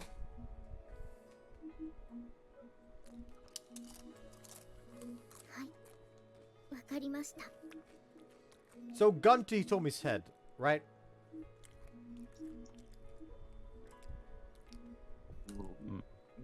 Gun to Hitomi's head and pull the trigger. There's Yuji when you need him. Classic Yuji.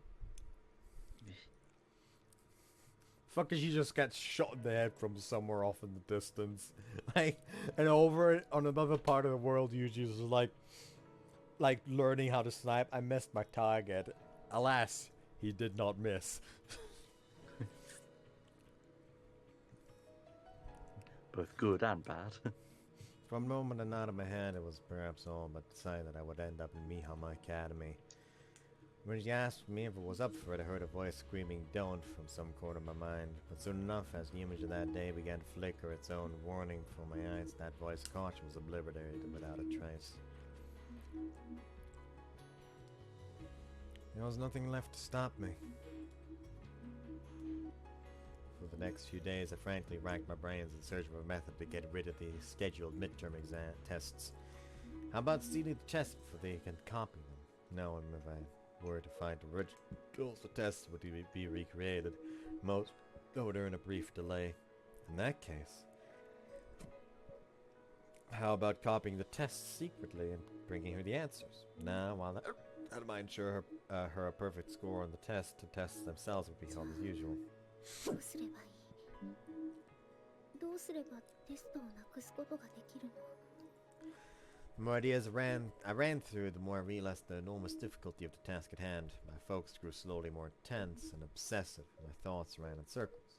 To make matters worse, as the days of the test grew inexorably closer, I began to see the familiar nightmares I had thought behind me.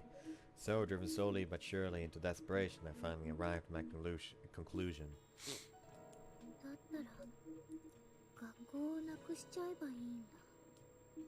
学校がなくなってしまえばテストも授業も全部なくなってしまう。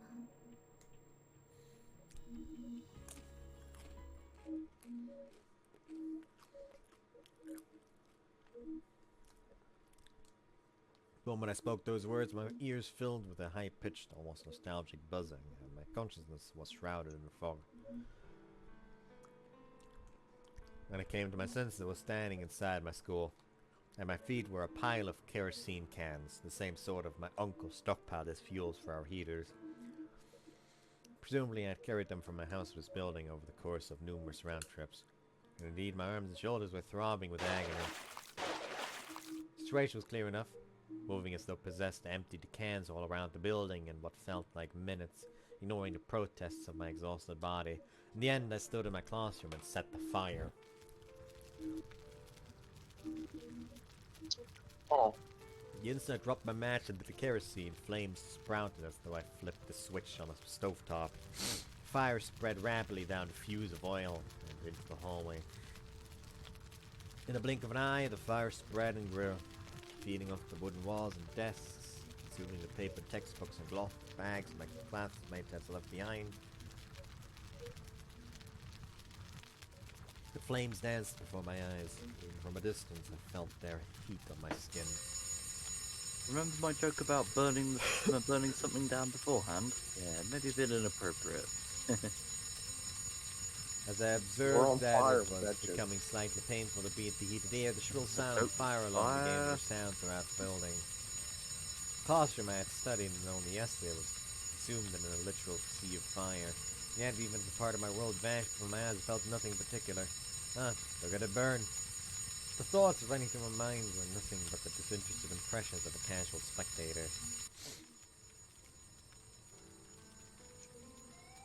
Having determined that it would be impossible to stay in this place any longer, I carefully exited the classroom through the nearest window. As I lowered myself into the grass outside, I could hear the sound of distant sirens. How far would the flames reach before that fire engine arrived? How much damage would they before they extinguished the blaze? Nah, it no longer mattered. The midterm exams would doubtlessly be cancelled regardless. I carried out my orders. I did what I was told. I was still a good girl, yes. As long as I'm a good girl, nothing else matters. So that is Sachi's past, huh? Although the fire brigade rushed to the scene and extinguished the flames before the building could suffer much structural damage, the main classrooms were reduced to charred wrecks. As it contained the highest concentration of flammable materials in the building, the faculty room suffered particularly severe damage, and the scheduled midterms examinations had to be postponed indefinitely. Rumors that Sachi had been responsible spread quickly throughout the town, and when interviewed by the police, she immediately confessed to total responsibility for the incident. However, her motivation was unclear, and testimony from her classmates revealed that Sachi had been subjected to chronic bullying. Her confession was deemed unreliable, and suspicion came to rest on her tormentors. In the end, the investigators couldn't find any decisive evidence that identifying the responsible parties, and the arson case was closed without charges. Nonetheless, Sachi's aunt and uncle were disturbed by her confession and abnormal behavior throughout the incident. They had her receive a comprehensive psychiatric examination from a specialist, leading to a secondary diagnosis. Given the overall condition, they were told it would be ill-advised and potentially dangerous for Sachi to continue attending a normal school. Soon after, it was arranged for her to transfer to Mihama Academy. In other words, witnessing that accident had damaged Sachi's mind far more severely than was immediately apparent. Considering what I know of her current mindset, I doubt she even regards setting that fire as a mistake. Today, Sachi remains under the guardianship of her childless uncle and aunt. Her mother is still in the hospital, deep in a persistent coma. That would be a rough summary of how things currently stand. Toss the papers down onto the bench and look up into the sky. In other words, there's a lot more to Sachi than what I've seen so far. Back then, the only thing I knew was that Sachi's parents were busy with work and didn't pay much attention to her anymore. These documents were business-like summaries pulled from Ichigai's databases. I had basic facts and sufficient detail to speculate, but it's hardly a comprehensive story. At the moment, Sachi's probably the only person in the world who knows the precise nature of the suffering that reshaped her personality so dramatically. Even so, there's one thing I can say for certain. She suffered an incredibly cruel and abrupt loss at a young age. These 6 flimsy sheets of paper couldn't possibly have contained everything she went through. はい、私はお父さんもお母さんも大好きでした。From the way Sachi spoke those words, I think they were absolutely true. That means she saw the people she loved the most in the world fatally injured before her eyes. The reports her parents are described as a hard-working couple who cared deeply for their daughter. The reputation in the neighborhood was excellent. Excellent! Sorry. Thank you, Dr. Robotnik.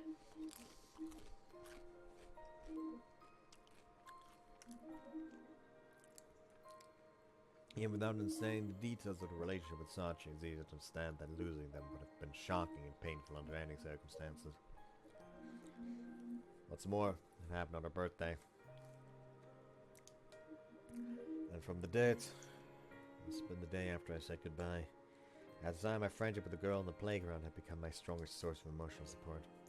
The same had been true for Sachi as well. A single day, she lost her closest family members and her closest friend. So those words she's so fond of, good girl, bad girl. She tried to drag me to the playground with an arbitrary promise. She ran out of the house that day without listening to her parents. All of a sudden, she found herself alone. The thought process wasn't difficult to imagine. I was a selfish bad girl and everyone went away. From now on, I have to be a good girl and do what I'm told. Carry it to an extreme, it's no different from turning yourself into an obedient, thoughtless robot. When the teachers tell her to work hard at her studies, she works hard.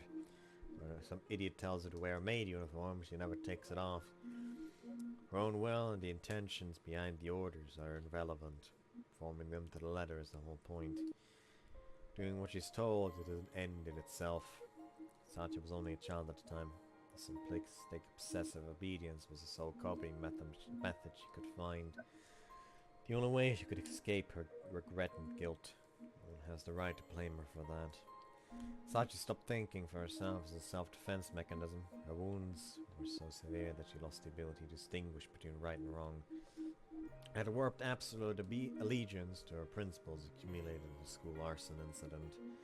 Take the most extreme possible example, if someone unambiguously ordered Sachi to kill someone right now, she might commit murder without hesitation.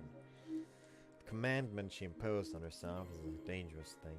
A brittle wall as likely to harm as protect. All things considered, I've been lucky that it was only arson. The more people know about Sachi's abnormality, the greater the risk of someone attempting to exploit it. An event like that was all but inevitable. For the same reason, it makes sense that she was transferred to this academy with its small student body and limited contact with the outside world. The question now is only whether I can actually do anything with this knowledge. I might be sitting here and analyzing other people's abnormalities, but I'm not a well-adjusted person myself by any stretch of the imagination.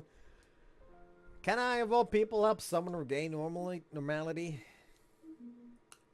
If there's one thing that gives me hope, it's the expression on Sachi's face back then. Thinking it over, I've even more firmly convinced that her smiles have always been artificial forced things. But just that once, something was clearly different. Something that makes me think I can bring her back. I sound like a flimsy grounds for optimism. Our first meeting, my master took one look at me, declared we can still fix this one. That's why I'm here today. Okay. His master just takes one look at him like, can we fix it? Alright, Bob. No, we can't.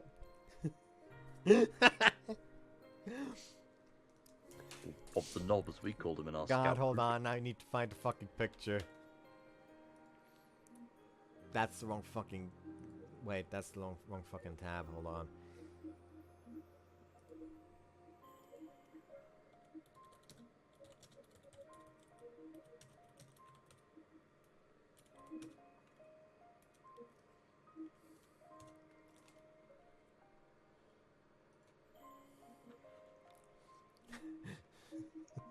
Hold on, I need to find the right one. None of these are ones I'm actually trying to fucking find. Oh well, this one's gonna have to fucking do.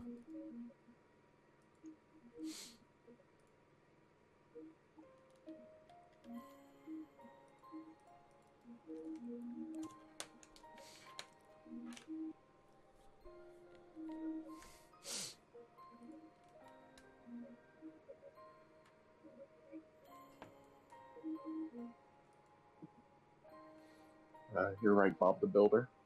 It's Bob the fucked. Builder takes one look at the economy.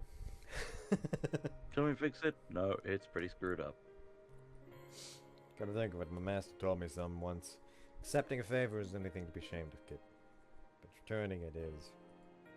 There's no need to overthink this. From that perspective, it's really simple. Really very simple. Back then, Sachi's presence in my life saved me. Today I have a chance to repay the favor. That's enough for now.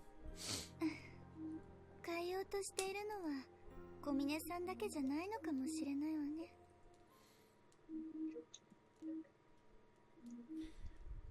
I wasn't mentally prepared to suddenly be, like, assaulted with a fucking angel right now, but alas, I've missed my timing to actually throw out a line. Anyways, hope you guys enjoyed this one, and, Hope you guys enjoyed. Yeah, we've been going for 3.5 hours. Yeah, that was a pretty good stretch, that.